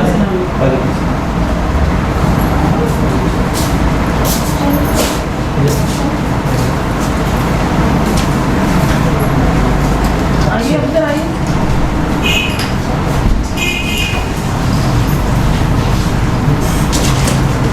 ठीक है, तो ये मतलब वो साइट्स हैं जहाँ पर आपका ब्लड फॉर्मेशन होती है। तो रेड बोन मैरो का मैंने आपको बता दिया कि ये किन किन जगहों के ऊपर मौजूद होता है आफ्टर प्यूबर्टी। और ये अच्छा ये थोड़ा बीच में कट गया, चलो खैर। ये है ESR, एरिथ्रोसाइट सेडिमेंटेशन रेट। आप लोगों ने अक्सर सुना होगा कि CP ESR, अक्सर जो है ना वो CP क्या होता है, कंप्लीट पिक्चर। तो CP प्लस ESR ये अक्सर टेस्ट रिकमेंड किया जाता है। ये कब किया जाता है? अगर बॉडी के अंदर कोई भी इन्फ्लेमेशन हो, कहीं पर भी पेन हो, कहीं पे कोई इन्फेक्शन हो, कोई भी मसला हो, तो सबसे पहले जो चीज़ बढ़ जाती है ना, कोई भी गड़बड़ हो जिसमें, तो वो होता है ESR, एरिथ्रोसाइट सेडिमेंटेशन रेट। ख़ास तौर पे बहुत सारी चीज़ों के अंदर इसके बहुत ज़्यादा इसका फ़ायदा है, लेकिन बहरहाल ये बहुत ज़्यादा स्पेसिफिक टेस्ट नहीं है। बॉडी में कोई भी इन्फ्लेमेशन होगी बढ़ जाएगा। अगर मिसाल के तौर पे किसी को आर्थराइटिस है, अब आप ये मालूम करना चाह रहे हैं कि उसको रिमेटॉइड आर्थराइटिस है या ऑस्टियो आर्थराइटिस है, दोनों अलग अलग चीज़ें हैं। रिमेटॉइड आर्थराइटिस जो है वो ऑटो इम्यून डिसऑर्डर है, और ऑस्टियो आर्थराइटिस जो है वो एज के साथ साथ हो जाता है, ऑस्टियोपोरोसिस से भी उसका कुछ ताल्लुक है, और वो बोन की समझ लें आपके ऑस्टियोपोरोसिस से लिंक है काफ़ी ज़्यादा, यानी कैल्शियम निकल जाता है, हड्डी की नोकें बन जाती हैं, उस चीज़ को हम कहते हैं ऑस्टियो आर्थराइटिस। और जो रिमेटॉइड आर्थराइटिस है, रिमेटॉइड आर्थराइटिस एक ऑटो इम्यून डिसऑर्डर है जो जिसके अंदर हम फिर आर फैक्टर को टेस्ट करवाते हैं तो कंफर्म होता है कि रूमेटॉइड आर्थराइटिस है या नहीं।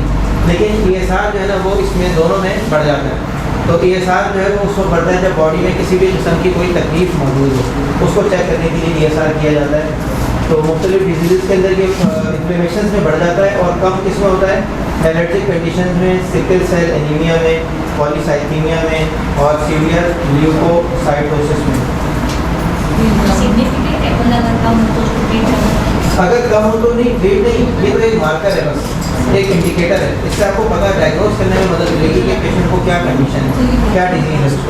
तो ये उस डिजीज़ को चेक करने के लिए, जैसे मिसाल के तौर पर सिकल सेल एनीमिया है तो हीमोग्लोबिन लेवल तो कम था, उसका साथ में जो है वो ESR भी कम है, नॉर्मल से भी कम है, या तो उसमें आप ये एज्यूम कर सकते हैं हो सकता है सिकल सेल एनीमिया।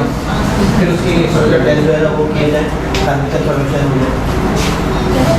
ठीक है, तो ये असल में वो रेट है, वो स्पीड है जिससे इलेक्ट्रोसाइट्स हैं वो नीचे बैठते हैं। इसके लिए बाकायदा ये टेस्ट किया जाता है लैब्स के अंदर और ये बढ़ जाता है, इंक्रीज हो जाता है ड्यूरिंग प्रेगनेंसी एंड मेंस्ट्रुएशन, इसमें बढ़ जाता है। और ये कम हो जाता है एलर्जी कंडीशन में, सिकल सेल एनीमिया में, पॉलीसाइथीमिया में, और ये बाकी भी बहुत सारी चीज़ों में बढ़ जाता है। तो जो जैसे कि मैंने कहा था इन्फ्लेमेशन में बढ़ता है, और उसमें ट्यूबरकुलोसिस भी है, TB है, तमाम किस्म के एनीमिया हैं, सिवाय जो है वो सिकल सेल एनीमिया है। तो यहाँ पर आप एक इससे डिफरेंशिएट डायग्नोसिस जो है वो कर सकते हैं कि एनीमिया किस टाइप का है। यानी अगर किसी का हीमोग्लोबिन लेवल कम है और साथ में उसका जो है वो ESR भी कम है, तो फिर ये आप गैस कर सकते हैं कि ये सिकल सेल एनीमिया दूसरी टाइप का नहीं, क्योंकि बाकी सारे एनीमिया में ये बढ़ जाएगा, इसमें सिर्फ ये कम हो जाएगा। तो यहाँ पर आपके लिए ये कम से कम डिफरेंशिएट डायग्नोसिस का काम कर सकता है। बाकी ये बढ़ता तो बहुत सारी चीज़ों में है, बहुत सारी चीज़ों में बढ़ जाता है, लेकिन ये जो जिसमें कम हो जाता है ना वो कम ही चीज़ें हैं ऐसी, तो आपको ये वहाँ पर डिफरेंशिएट डायग्नोसिस करने के काम में आ सकता है।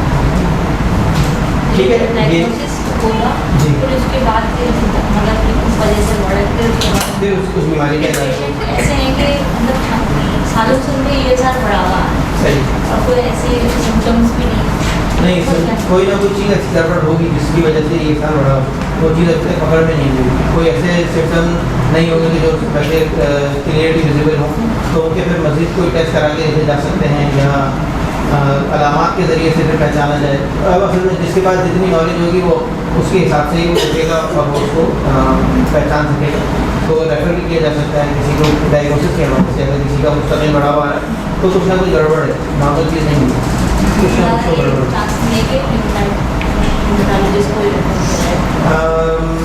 हाँ, अगर कोई पेन का इशू है तो रूमेटॉइड आर्थराइटिस का तो आपको टेस्ट कराने आ रहे हैं, वो करवा के पता चल जाएगा, CRP करा लें उससे और डायग्नोज हो जाएगा।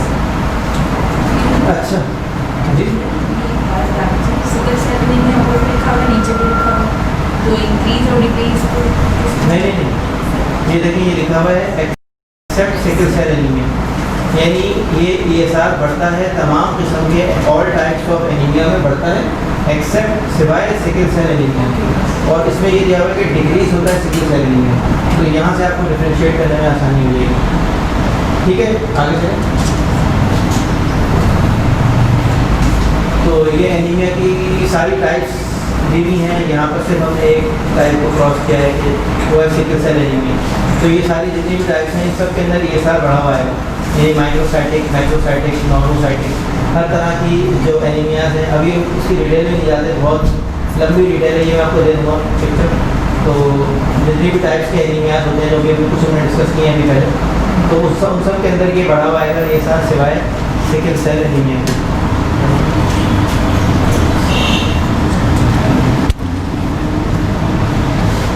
ठीक है, आगे चलते हैं।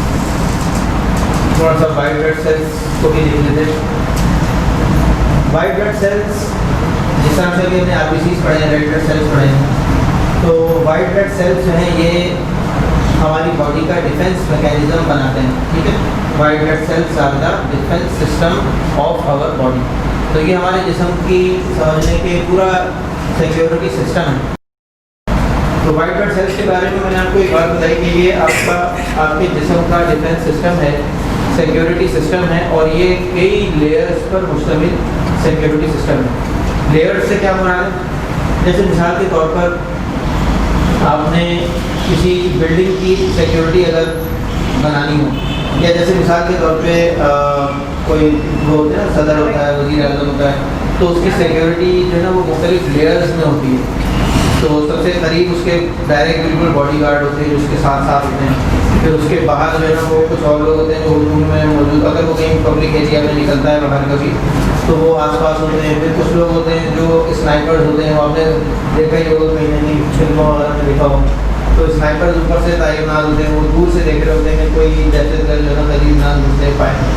फिर इसी तरह से और भी कई चीज़ें होती हैं। फिर उससे पहले मुल्क में इंटेलिजेंस का एक पहले से ही निज़ाम बिछा हुआ होता है, तो बहुत सारी चीज़ें जो है ना वो मिलकर एक सिक्योरिटी सिस्टम को इस्टेब्लिश करती हैं।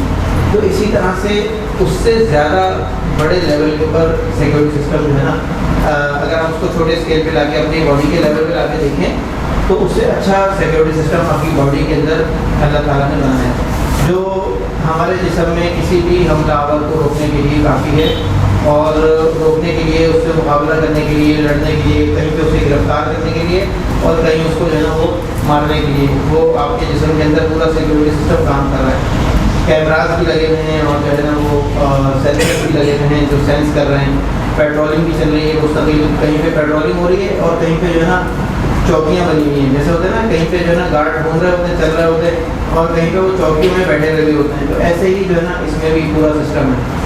कुछ इसके अंदर ऐसे हैं जो गश्त कर रहे होते हैं, मुस्तकिल पेट्रोल कर रहे होते हैं, कुछ होते हैं जो फिक्स होते हैं, अपनी पोजीशन के ऊपर मौजूद होते हैं। तो ये कौन कौन से हैं, क्या क्या है, इनको अभी हम तफसील के साथ थोड़ा सा देखते हैं। अच्छा, वाइट ब्लड सेल्स जो है ये इसके बारे में एक चीज़, बहुत सारी चीज़ें ऐसी है। एक पॉइंट ये है कि ये उन प्रोटीन्स को रिकग्नाइज कर सकते हैं जो आपकी बॉडी का पार्ट नहीं है, यानी आपके जिस्म में भी प्रोटीन्स हैं। तो कौन से प्रोटीन्स ऐसे हैं जो कि फ़ौरन हैं, जो कि गैर मुल्की हैं, जो कि बाहर से आए, जो आपके जिस्म से ताल्लुक़ नहीं रखते, उनको पहचानने के लिए इनके पास ऐसे सेंसर्स मौजूद होते हैं जिससे ये बाहर से आने वाले प्रोटीन्स का पासपोर्ट चेक कर लेते हैं, फ़ौरन देख लेते हैं, आइडेंटिफाई कर लेते हैं उनको कि भाई इनकी आइडेंटिटी हमारे नाजरा में नहीं है, तो ये जो है ना कोई बाहर से आया, तो ये उसको फौरी तौर पर या तो गिरफ्तार कर लेते हैं या फिर उसको जो है वो सीधा मौत की घाटी खा देते हैं। तो ये कैसे पहचानते हैं? प्रोटीन्स के ज़रिए से। सही में जो भी बाहर से चीज़ आती है आपकी बॉडी में, अगर उसमें प्रोटीन्स हैं तो वो उसको फिर ये आइडेंटिफाई कर सकते हैं और उसके बाद उसको किल भी कर सकते हैं। और आगे अभी और तफसील में पढ़ेंगे, ये मैं आपको बस एक ओवरव्यू बता रहा हूँ। White cells are able to ooze through the walls of capillaries to patrol the tissues and reach the lymph system। सही ना? तो ये वाइट ब्लड सेल्स जो है वो ब्लड में मौजूद है, लेकिन ये ब्लड तो आपका कैपिलरीज में, वेन्स में, आर्टरीज के अंदर मौजूद है। वेन्स में और आर्टरीज में से तो ये ट्रांसफ़र नहीं हो सकते, उनसे तो बाहर नहीं निकल सकते, क्योंकि उनकी वॉल्स होती हैं, काफ़ी थिक मोटी वॉल्स होती हैं वेन्स की और आर्टरीज की। ये वैसे आगे आएगा टॉपिक, अच्छा होगा पहले डिस्कस कर लेते हैं इसको कि वेन्स क्या होती हैं, आर्टरीज क्या होती हैं और कैपिलरीज क्या होती हैं। लेकिन आसान ज़बान में समझ लें कि जो कैपिलरीज हैं कि वो ब्लड वेसल्स हैं जो बहुत ही बारीक होती हैं। इनको अरबी में उरूक़ शरिया कहते हैं। शेर जैसे बोलते हैं शेर, शायर, तो वो जो शेर कहता है तो उस शेर का जो मतलब है उर्दू में ना वो है बाल। सही? तो आपने शायद कभी देखा होगा, कोई ऐसे आपने हेयर ऑयल कभी लिया हो तो वो जीत तो शेर लिखा हुआ होता है उसके ऊपर, जीत तेल को कहते हैं और शेर जो बाल को कहते हैं। उरूक़ शरिया, उरूक़ अर्क की जमा है और अर्क का मतलब होता है रग। सही? तो रग जो है ना ये यानी वो कैपिलरी, उरूक़ शरिया का मतलब हो गया बाल के जितनी बारीक ब्लड की रगें, खून की रगें, इतनी बारीक रगें जितना बाल बारीक होता है, तो उनको बोलते हैं कैपिलरीज। और इन कैपिलरीज की खुसूसियत ये है कि इनके ज़रिए से जो यानी इनके अंदर जो ब्लड मौजूद है, जो गुजर रहा है, वो बाहर भी उसमें से कोई चीज़ बाहर भी आ सकती है और अंदर भी आ सकती है। तो इनके लेवल पे होता ही यही, काम यही होता है, इनका काम है एक्सचेंज ऑफ गैसेस। इनका जो पर्पज़ है, मेन पर्पज़ वो है exchange of gases and nutrients. इनका मेन जो काम होता है वहाँ पर आपके टिश्यूज़ के अंदर से कार्बन डाइऑक्साइड जो इस्तेमाल शुदा है वो ब्लड में आती है, और जो ऑक्सीजन वो अपने साथ लेकर आ रहा है फ्रेश ब्लड, वो ऑक्सीजन टिश्यूज़ में चली जाती है। और इसी तरह से जो ग़िज़ा अपने साथ लेकर आ रहा है ग्लूकोज की शक्ल में, कार्बोहाइड्रेट्स की शक्ल में, यानी फैट्स की शक्ल में, प्रोटीन्स की शक्ल में, तो वो ग़िज़ा भी ट्रांसफ़र हो जाती है और जो वेस्ट मटेरियल वहाँ से बना है टिश्यू के अंदर वो वापस कैपिलरीज में आ जाता है। और फिर ये जो है ना एक ट्रेन की तरह से, एक सर्कुलर ट्रेन की तरह से ब्लड आपकी बॉडी में गर्दिश करता रहता है और जो उसमें ये यानी कि कहीं पे जो ऑक्सीजन उतारता है और कहीं से जो है ना वो कार्बन डाइऑक्साइड उस ट्रेन में चढ़ाता है और ये आपका ब्लड जो घूमता रहता है बॉडी में, यानी वो हार्ट से शुरू होता है ये सर्किल, हार्ट से शुरू होकर पूरी बॉडी के अंदर गर्दिश करता है और फिर हार्ट पे पहुंचता है, फिर वहाँ से लंग्स में जाता है, फिर लंग्स के अंदर जो है वो वहाँ से जितनी जमा करके लाया है कार्बन डाइऑक्साइड वो बाहर सांस निकालने के ज़रिए से, एक्सहेल करने के ज़रिए से वो बाहर कार्बन डाइऑक्साइड, और इनहेल सांस लिया आपने अंदर तो ऑक्सीजन अंदर आ गई, वो जल्द हो गई, गाड़ी चलती रहेगी मुस्तकिल बगैर रुके। तो ये यानी कि जो आपकी कैपिलरीज हैं वहाँ पर जैसे ग़िज़ा और ऑक्सीजन ट्रांसफ़र होती है, इसी तरीके से इन कैपिलरीज में से वाइट सेल्स भी निकल सकते हैं, आ और जा सकते हैं। और इनका काम क्या होता है वहाँ पर, ये कहाँ जाते हैं टिश्यूज़ में, इंटरस्टिशियल फ्लूइड में, और या फिर समझें कि लिम्फ सिस्टम। लिम्फ पता है क्या होता है? लिम्फ लिम्फेटिक सिस्टम भी, जी। सिस्टम के साथ जी सर्कुलेटरी सिस्टम भी, लिम्फेटिक सिस्टम भी रन करता है। सही है, बिल्कुल। उसमें अगर अपना मेरी नॉलेज के मुताबिक अगर उसमें कुछ प्रॉब्लम आए तो ड्रेनेज सिस्टम, जी drainage system, drainage system. Lymph node अलग चीज़ है, लिम्फेटिक सिस्टम अलग चीज़ है, थोड़ा सा फर्क है, मतलब थोड़ा सा फर्क है, ज़्यादा नहीं है लेकिन थोड़ा सा फर्क है। यानी कि लिम्फ जिस तरह से आपकी बॉडी में ब्लड वेसल्स मौजूद हैं, तो एक तो ब्लड अंदर सर्कुलेट कर रहा है ब्लड वेसल्स के, और ब्लड वेसल्स के बाहर इंटरस्टिशियल फ्लूइड है, वो भी थोड़ा थोड़ा ब्लड की सर्कुलेशन से ही वो भी मूव करता है। तो उसमें क्या चीज़ होती है, उसमें बड़े बड़े पार्टिकल्स होते हैं, प्रोटीन्स होते हैं, हैवी प्रोटीन्स होते हैं, बड़े मॉलिक्यूल्स होते हैं, फैट्स के मॉलिक्यूल्स होते हैं बार बार। तो वो चीज़ें जो है ना वो चल रही होती हैं उसके साथ साथ, और कुछ चीज़ें ऐसी होती हैं जो कि ब्लड में शामिल होती हैं आगे जाके सुपीरियर वेना कैवा में या इंफीरियर वेना कैवा के लेवल पे, तो वो ब्लड में भी शामिल हो जाती है लिम्फ में से। फिर वो ब्लड जो है उनको लेकर चलता है, अपनी सफाई का काम जो है वो किडनी के जरिए से हो रहा होता है। तो लिम्फेटिक सिस्टम जो है ये भी एक ट्रांसपोर्ट सिस्टम है जो बड़े मॉलिक्यूल्स को ट्रांसपोर्ट करने के काम आता है, जो ब्लड के जरिए ट्रांसपोर्ट नहीं हो सकते। तो लिम्फ है ये वो फ्लूइड भी है जो जिसके अंदर आपके जो सेल्स हैं बॉडी के वो डूबे हुए हैं, उसको हम इंटरस्टिशियल फ्लूइड बोलते हैं।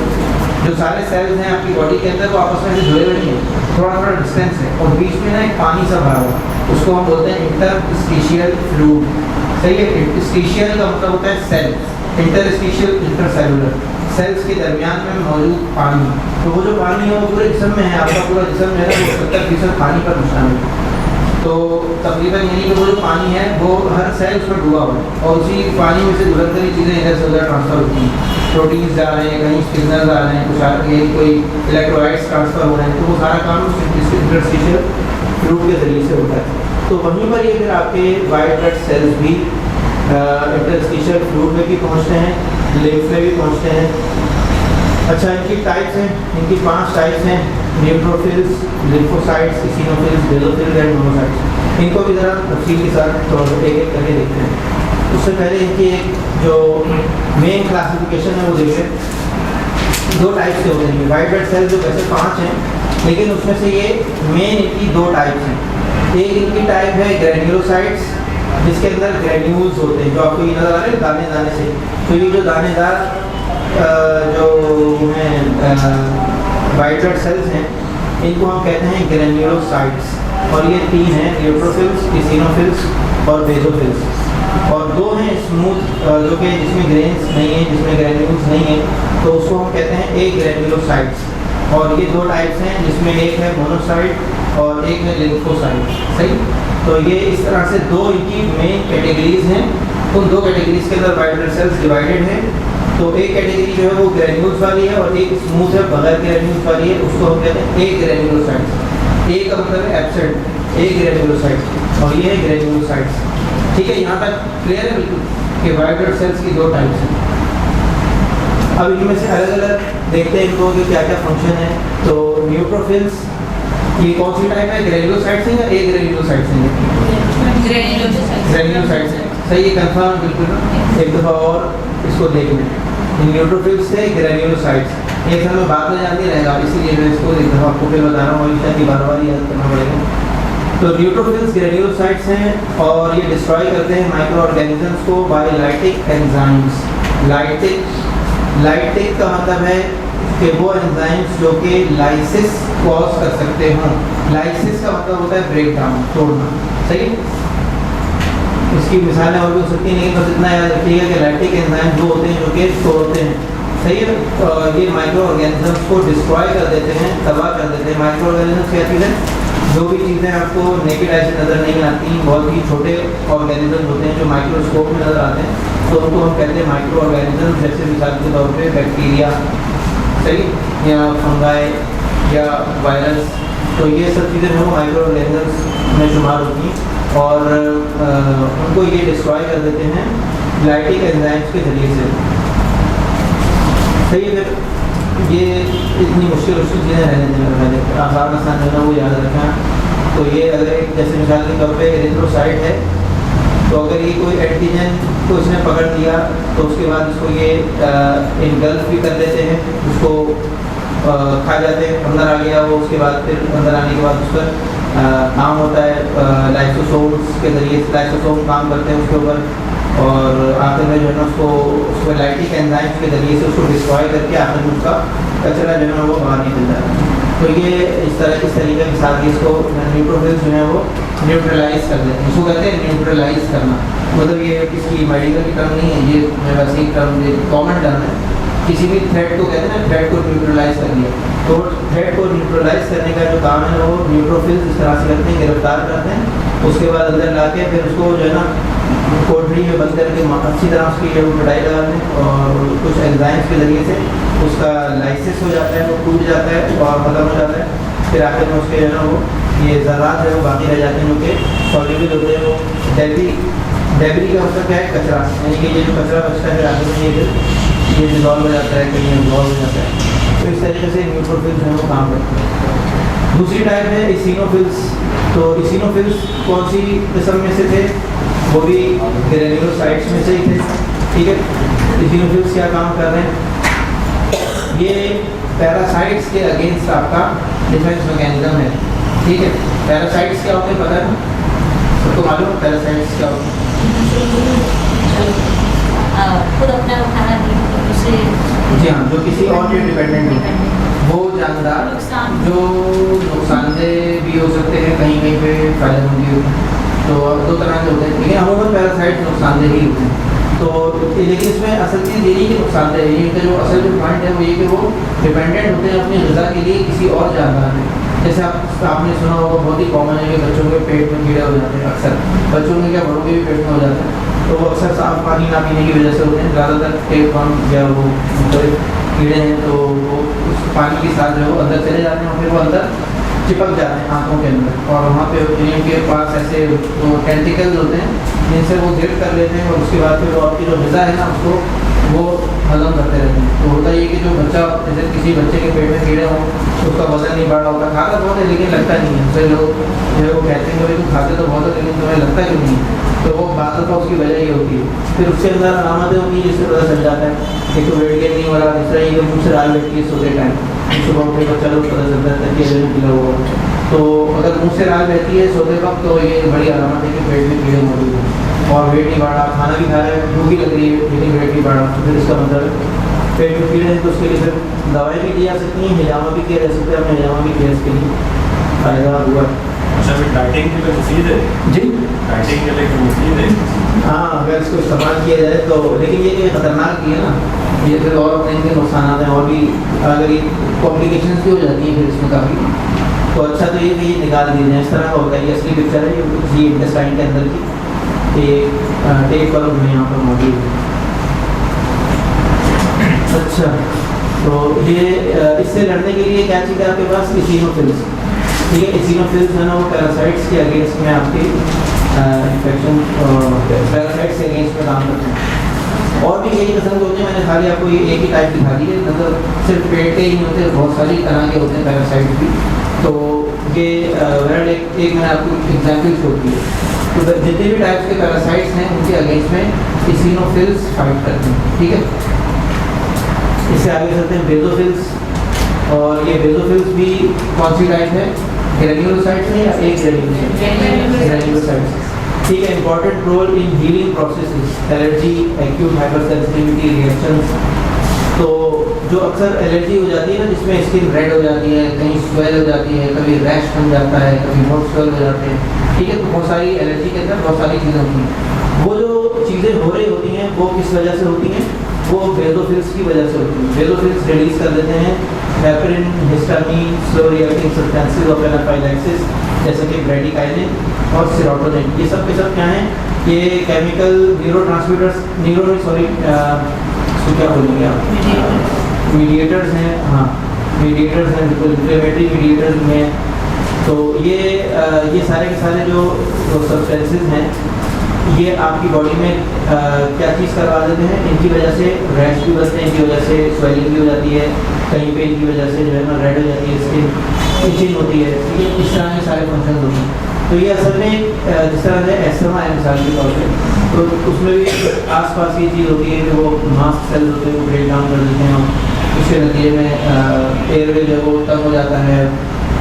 ये सब चीज़ जो है ये होगी तो आपके फ़ायदे के लिए, लेकिन क्योंकि ये अपनी उससे ज़्यादा बढ़ गई, अपनी नॉर्मल तरीके से बढ़ गई, तो फिर ये उल्टा आपके लिए मसले का सबब बन जाती है।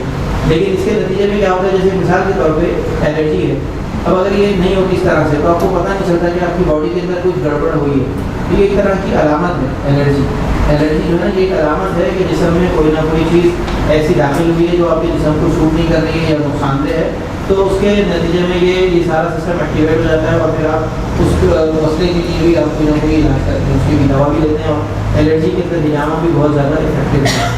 एलर्जी अर्टिकेरिया जिसको इचिंग बोलते हैं आसान जबान में, खारिश बोलते हैं बहुत ही आसान जबान में, मुश्किल जबान में उसको अर्टिकेरिया बोलते हैं। तो ये जितनी भी उसकी टाइप्स हैं या डायरेक्ट जो एलर्जी होती है जिसके अंदर हाइपर सेंसिटिविटी रिएक्शन होता है या एनाफाइलैक्सिस होता है, तो उसके अंदर हिजामा जो है वो बहुत ज़्यादा इफेक्टिव है। हमने उसको वैसे कभी एमरजेंसी में तो नहीं आजमाया। एनाफाइलैक्टिक शॉक जो होता है ना, जिसके अंदर ये सारे के सारे रिएक्शंस बहुत ज़्यादा एग्रेवेट हो गए होते हैं, जिसमें सांस भी रुक जाती है और लाइफ थ्रेटनिंग सिचुएशन बन जाती है, उसमें हमने नहीं आजमाया। लेकिन उसके अलावा जो एक स्टेबल एलर्जी होती है जिसके अंदर IgE लेवल बढ़ा हुआ होता है, तो जिसमें पेशेंट को जब ये रैशेज हैं या स्किन के ऊपर या इचिंग है, तो उसके अंदर बहुत अच्छे रिजल्ट हैं जहाँ के बिल्कुल से वो सही हो जाती है। IgE जो है वो इम्यूनोग्लोबुलिन की टाइप है। IgE जो एलर्जी के अंदर बढ़ जाता है तो पता चल जाता है कि एलर्जी है 150 तक इसकी नॉर्मल रेंज होती है।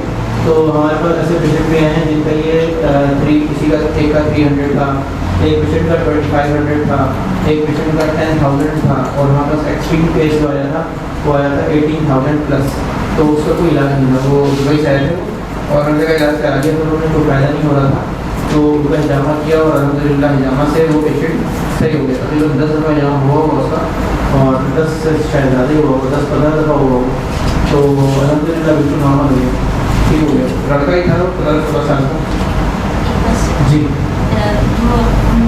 डॉक्टर जो एक इसका वो करते हैं इलाज, तो एंटी स्टैंडर्ड ड्रग देते हैं ना, मतलब हमें तो उसको रूल आउट करना चाहिए ना कि ये आया होना चाहिए, लेकिन असल में अक्सर ट्रीटमेंट जो है सिम्टोमेटिक ही है, ये वो जो सिम्टम हो रहा होगा ना उसी को दबा देते हैं। या हिजामा क्या करता है कि उस पर जाके वर्क करता है जहाँ से, हाँ हिजामा से ये फायदा होता है ये इसके चांसेस बहुत जी जी एक मेरे पास केस 4 साल के बच्चे अच्छा, तो इसको बस ये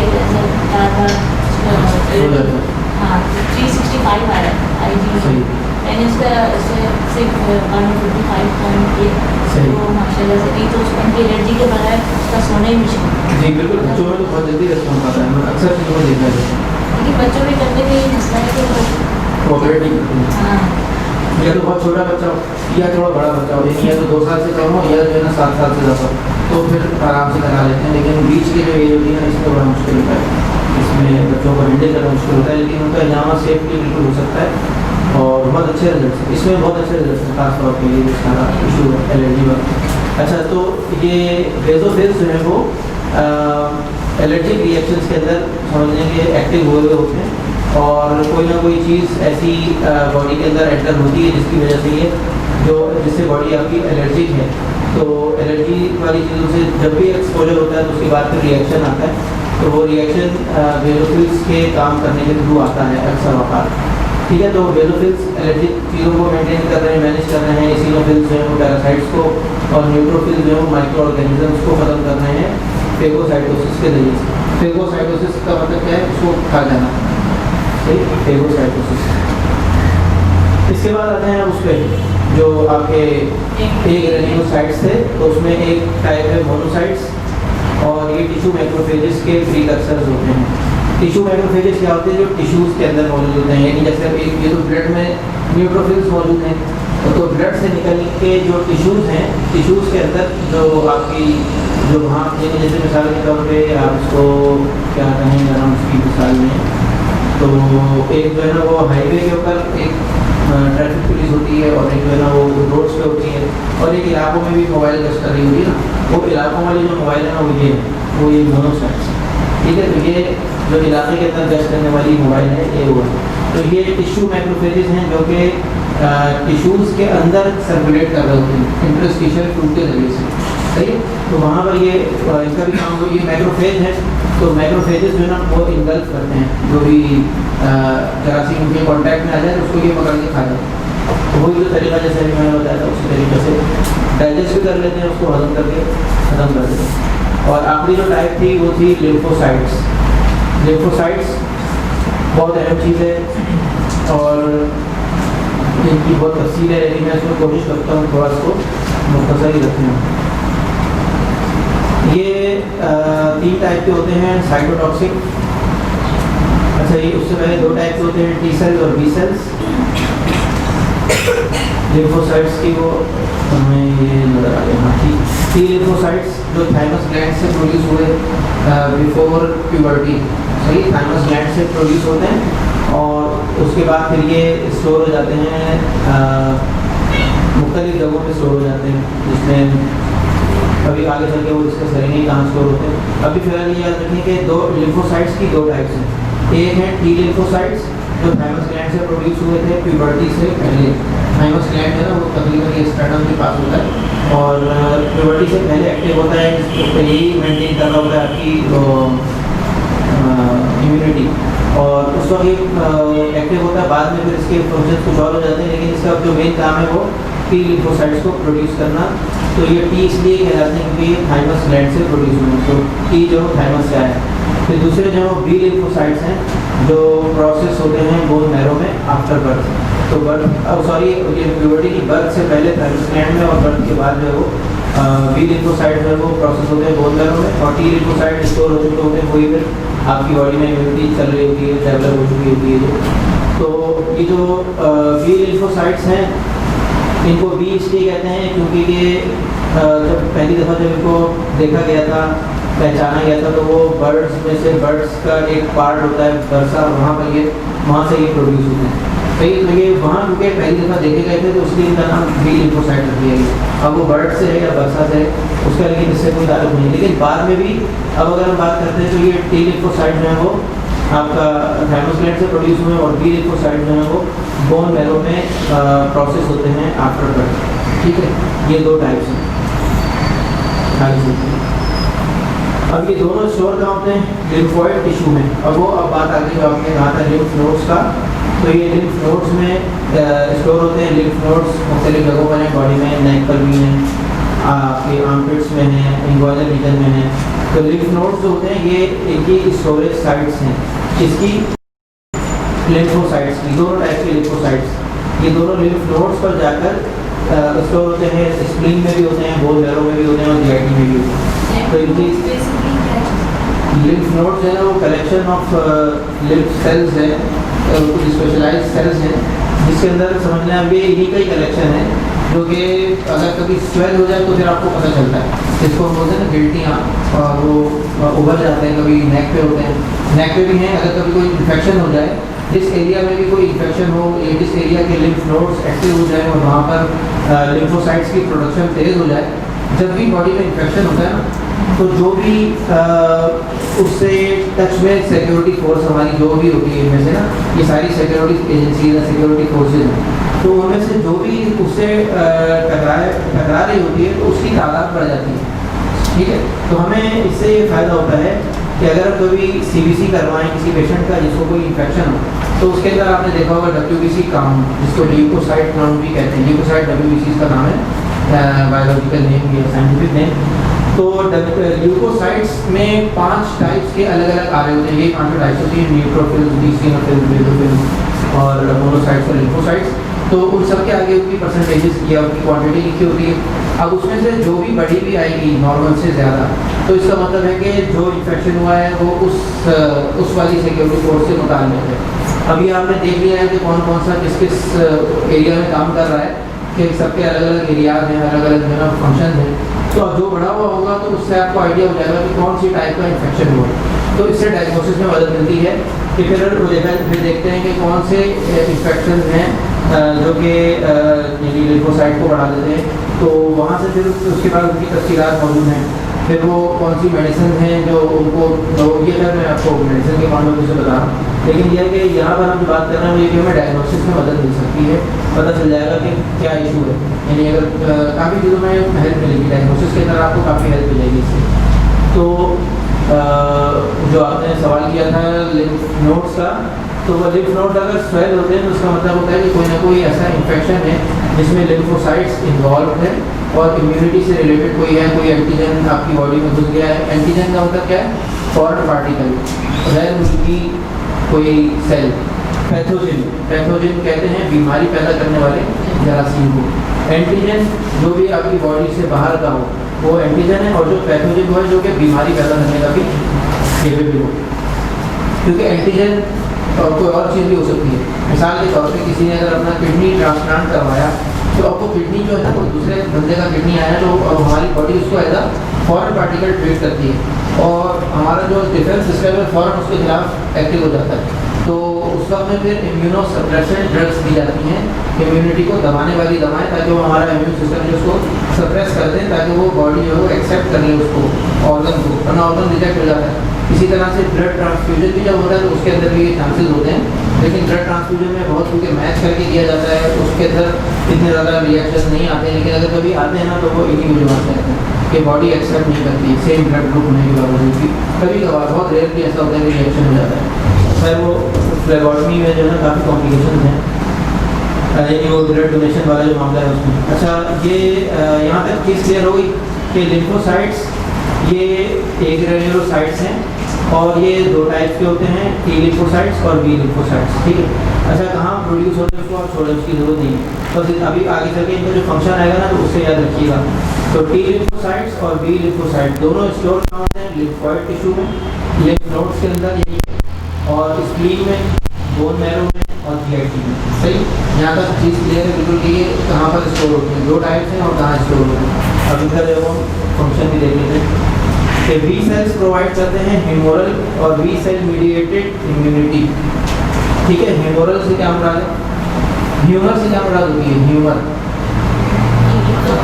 जी मजाक, हाँ ये वो भी होती है लेकिन वो इंग्लिश में होती है।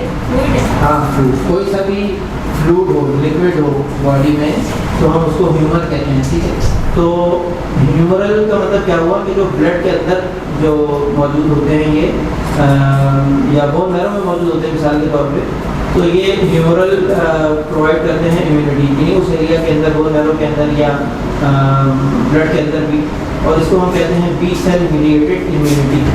उस जगह के ऊपर सिक्योरिटी प्रोवाइड करते हैं बी सेल्स। और जो टी सेल्स हैं वो सेल मीडिएटेड इम्यूनिटी प्रोवाइड करते हैं, यानी टिश्यूज वगैरह के अंदर। ठीक है, ब्लड के अंदर आप समझिए बी सेल्स कर रहे हैं और जो टिश्यू है उसके अंदर टी सेल्स कर रहे हैं। तो इससे भी आप याद रख सकते हैं बी सेल ब्लड में और टी सेल टिश्यू। हालांकि ये है नहीं, ब्लड बी के लिए नहीं है, ब्लड के लिए नहीं है और टी जो है वो टिश्यू के लिए नहीं है, लेकिन ये आप अपनी याददाश्त के लिए सिर्फ में बता रहा हूँ। लेकिन हमने तो शुरू में ये देखा था कि ये टिश्यूज में माइक्रो ऑर्गेनिज्म के तो फिर ब्लड में भी नहीं, ब्लड में भी है ना। देखिए ब्लड में अगर कोई आ जाता है कोई माइक्रो ऑर्गेनिज्म तो उसके लिए भी तो इम्यूनिटी होनी चाहिए। और अभी इसमें भी और तफसील भी आ रही है थोड़ी सी। अच्छा, हेल्पर टी सेल्स वो टी सेल्स होते हैं जो कि असल में टी सेल्स जो है ना ये 3 किस्म के हैं। टी सेल्स के भी 3 टाइप्स हैं। एक उसमें है हेल्पर टी सेल, वो 3 मिलकर काम करते हैं, टीम बनी हुई है टी सेल की, एक टीम बनी हुई है। उसमें एक तो है डायरेक्ट उनके जो है ना कमांडोज जो कि सीधा एक्शन करते हैं जाकर किल करने से, और एक उनके हैं हेल्पर टी सेल्स जो उन कमांडोज को जगहों तक पहुँचाते हैं, सही है, जो उनको वहाँ तक लेके जाके उनको गाइडेंस प्रोवाइड करते हैं। और एक तीसरे भी होते हैं जो कि उनको एक्शन होने के बाद जो है ना वहाँ से निकालते हैं कि भाई अब हो गया, अब ऐसा नहीं हो कि बाकी सबको मार दें, तो उनका एक्शन स्टॉप करते हैं। कि वो तीसरी टाइप है। एक टाइप तो है डायरेक्ट किल करने वाली, एक टाइप है उनको सपोर्ट करने वाली, और एक टाइप है उनको रोकने वाली, सही है। अगर वो किल करने वाली किल करते ही चले जाएँ तो वो पूरी बॉडी को खत्म कर देंगे, और ऐसा कब होता है, कुछ डिजीज़ में होता है, ऑटोइम्यून डिसऑर्डर्स वगैरह में होता है। और अगर वो जो रोकने वाले हैं, अगर वो मदद करने वाले जो लेके जा रहे हैं वो ना हो तो क्या होगा कि वो किल करने वाले जा ही नहीं सकेंगे, तो इम्यूनिटी होगी नहीं। तो यही काम होता है एड्स में। जिन लोगों को एड्स हो जाता है तो उनके हेल्पर टी सेल्स खत्म हो जाते हैं, ठीक है, हेल्पर टी सेल्स खत्म हो जाते हैं एड्स से। तो अब असलहा मौजूद है, लेकिन अब वो फौजी भी मौजूद हैं जो चलाएंगे, लेकिन उनको ले जाने वाली गाड़ियाँ नहीं जो उनको वहाँ तक लेके जाएँ, तो इसलिए वो अपना काम नहीं कर पाते। तो मौजूद होते हुए भी वो किसी इन्फेक्शन को रोक नहीं पाते। तो ये कहलाते हैं। अच्छा, अब ये जो हैं वो जो कमांडोज मैंने बोले थे साइटोटॉक्सिक टी सेल्स, ये वो हैं जो कि डायरेक्ट जाकर एक्शन करते हैं, जो अटैक करते हैं पैथोजेंस पर। किलर सेल्स कहलाते हैं, ये किलर सेल्स भी कहते हैं। और ये also kill the body's own cells if not suppressed by the suppressor T cell. वो जो तीसरी टाइप थी ना, अगर वो उनको ना रोके तो ये बॉडी के सेल्स को भी किल करना शुरू कर देते हैं, ठीक है। अब ये 3 टाइप्स आ गई आपके सामने टी सेल्स की। एक तो टी सेल्स के अंदर है साइटोटॉक्सिक टी सेल्स जिनका जो मेन काम करते हैं, एक है उसमें हेल्पर टी सेल जो उनको सपोर्ट करते हैं साइटोटॉक्सिक टी सेल्स को, और तीसरी टाइप है सप्रेसर टी सेल्स की जो उनको रोकती है कि भाई अब एक्शन हो गया, जो जिनको मारना था वो मर गए, अब जो है ना अपने बॉडी के अपने सेल्स हैं वो मारना शुरू हो जाएंगे, तो वो वहाँ पे जाकर स्टॉप कर देंगे। तो ये मेरा पहले क्लियर हो गया होगा कि ये टी सेल्स क्या होते हैं, ठीक है। तो ये टी सेल्स जो हैं ये लिम्फोसाइट्स की एक टाइप है। दूसरी जो टाइप है वो है बी सेल्स। अभी हम लोगों को डिस्कस नहीं किया, हमको थोड़ा सा देख लेते हैं। जी, जो किलर सेल्स हैं बिल्कुल ऑटो इम्यून डिसीजेज में क्या होता है कि जो सप्रेसर टी सेल्स हैं वो कम हो जाते हैं, तो फिर क्या होता है, ये वो कम हो जाते हैं, ये वो खत्म हो जाते हैं। तो फिर ऑटो इम्यून का मतलब है अपनी ही बॉडी के खिलाफ इम्यूनिटी, अपनी बॉडी के खिलाफ ही जो वो ये जो किलर टी सेल्स हैं कि अपनी बॉडी के सेल्स को खत्म करना शुरू कर देते हैं। तो ऑटो इम्यून डिजीज़ की मिसाल क्या है, कौन सी डिजीज़ होती हैं ऑटो इम्यून डिजीज़? जैसे एक डिजीज़ जिसका आपने नाम लिया SLE, सिस्टमिक ल्यूपस एरिथेमेटोसस, और इसी तरह से ये रूमेटॉइड आर्थराइटिस, ठीक है, और भी बहुत सारी हैं, लेकिन ये मोस्ट कॉमनली जो इनकाउंटर्ड हैं वो ये दो हैं। ये दो हमारे पास काफ़ी आते हैं, मतलब इन दो के पेशेंट बहुत आते हैं। फिर इसके अलावा भी हैं और भी बहुत सारी डिजीज़ हैं। अच्छा, इसके बारे में एक चीज़ है ऑटो इम्यून डिजीज़ के बारे में, नहीं ऑटो इम्यून तो नहीं है, लेकिन बहरहाल उसमें और पार्किंसन में जो डोपामीन कम हो जाता है ना बॉडी का, जो डोपामीन लेवल है वो डिक्रीज हो जाता है, तो ब्रेन का नहीं लेकिन बॉडी का। डोपामीन न्यूरोट्रांसमीटर है जो ब्रेन में भी होता है, बॉडी में भी होता है, तो बॉडी वाला कम हो जाता है। अच्छा, इसमें देखें ऑटो इम्यून डिजीज़ जो है ना, इसके बारे में एक बात है जो थोड़ा सा जो हिजामत से रिलेटेड है, वो ये है कि हमने इसमें एक चीज़ भी देखी है कि ऑटो इम्यून डिसऑर्डर्स जो हैं इसमें पाँच दफ़ा हमने ये देखा है कि ये थोड़ी सी नॉन साइंटिफिक बात है, इसलिए मैं इतना ज़्यादा उसमें ना कर रहा हूँ। तो वो ये है कि रूहानी मसाइल की वजह से भी होती है, ठीक है। तो ये मैंने आपको इसलिए बताया क्योंकि ये अच्छा आपकी नॉलेज हो, तो हमने इसका जब भी क्योंकि रूहानी एंगल से हिजामत किया ना तो फ़ायदा होगा, और उससे हटके करते ना आप नहीं होता, इसको कोई बिगड़ता ही नहीं इसका। तो ऑटो इम्यून डिजीज़ जो हैं उसके बारे में ये एक कॉन्सेप्ट है, ऑल्दो कि ये साइंटिफिकली प्रूवन तो नहीं है, लेकिन हमारा एक तजर्बे की बेस पर ये मबनी जो है वो कॉन्सेप्ट है कि ऑटो इम्यून डिसऑर्डर्स में रूहानी इश्यूज होते हैं। अब वो नज़र बद हो, जादू हो, जो भी हो, कुछ भी वजह हो सकती है, लेकिन उसमें ये पॉसिबिलिटी है। ये थोड़ी सी नॉन साइंटिफिक बात थी, इसलिए मैंने आपको पूरी तरह रेजिस्ट्रेट करते हुए बताएंगे। लेकिन बता दिए मैंने क्योंकि अच्छा आपको पता चलना चाहिए कि आप लोग कभी इलाज कर रहे हो तो कभी जो है ना आपके जहन में ये एंगल भी रहे कि आप वैसे तो आपने उसका ठीक है इम्यूनिटी के लिए आपने उसका इजामा किया, आपने उसके इम्यूनिटी के लिहाज से पॉइंट्स कवर किए, लेकिन उसमें साथ साथ में आप उसका जो रूहानी पॉइंट्स होते हैं ना वो भी आप कर दें। वो कौन से होते हैं वो हम इंशाल्लाह जब आगे चल के पढ़ेंगे, पूरा टॉपिक इसके ऊपर, पूरा एक लेक्चर है रूहानी इलाज के ऊपर, तो उसके अंदर इंशाल्लाह डिस्कस करेंगे। यहाँ पर एक चीज़ आ गई थी तो मैं आपको उसको जाके एक आइडिया दे दूँ। अब इसके बाद आखिरी सेल आ जाते हैं बी सेल्स, और बी सेल्स में इनकी भी दो टाइप्स हैं। एक है प्लाज्मा बी सेल्स, ये एंटीजन को डिस्ट्रॉय करते हैं बाय प्रोड्यूसिंग एंटीबॉडीज, और दूसरे हैं मेमोरी सेल्स जो ऑक्यूपाई करते हैं lymphoid tissue through out the body in inactive condition until the body is exposed to same organism for the second time. This phenomenon forms the basic principle of vaccination. यानी देखें जब भी body में कोई नया antigen दाखिल होता है, कोई भी नया आपकी बॉडी में जब जरासीम कोई दाखिल होता है तो उस वक्त में जो प्लाज्मा बी सेल्स हैं वो एक्टिव हो जाते हैं और वो उसके खिलाफ एंटीबॉडीज़ बनाते हैं पहली दफ़ा।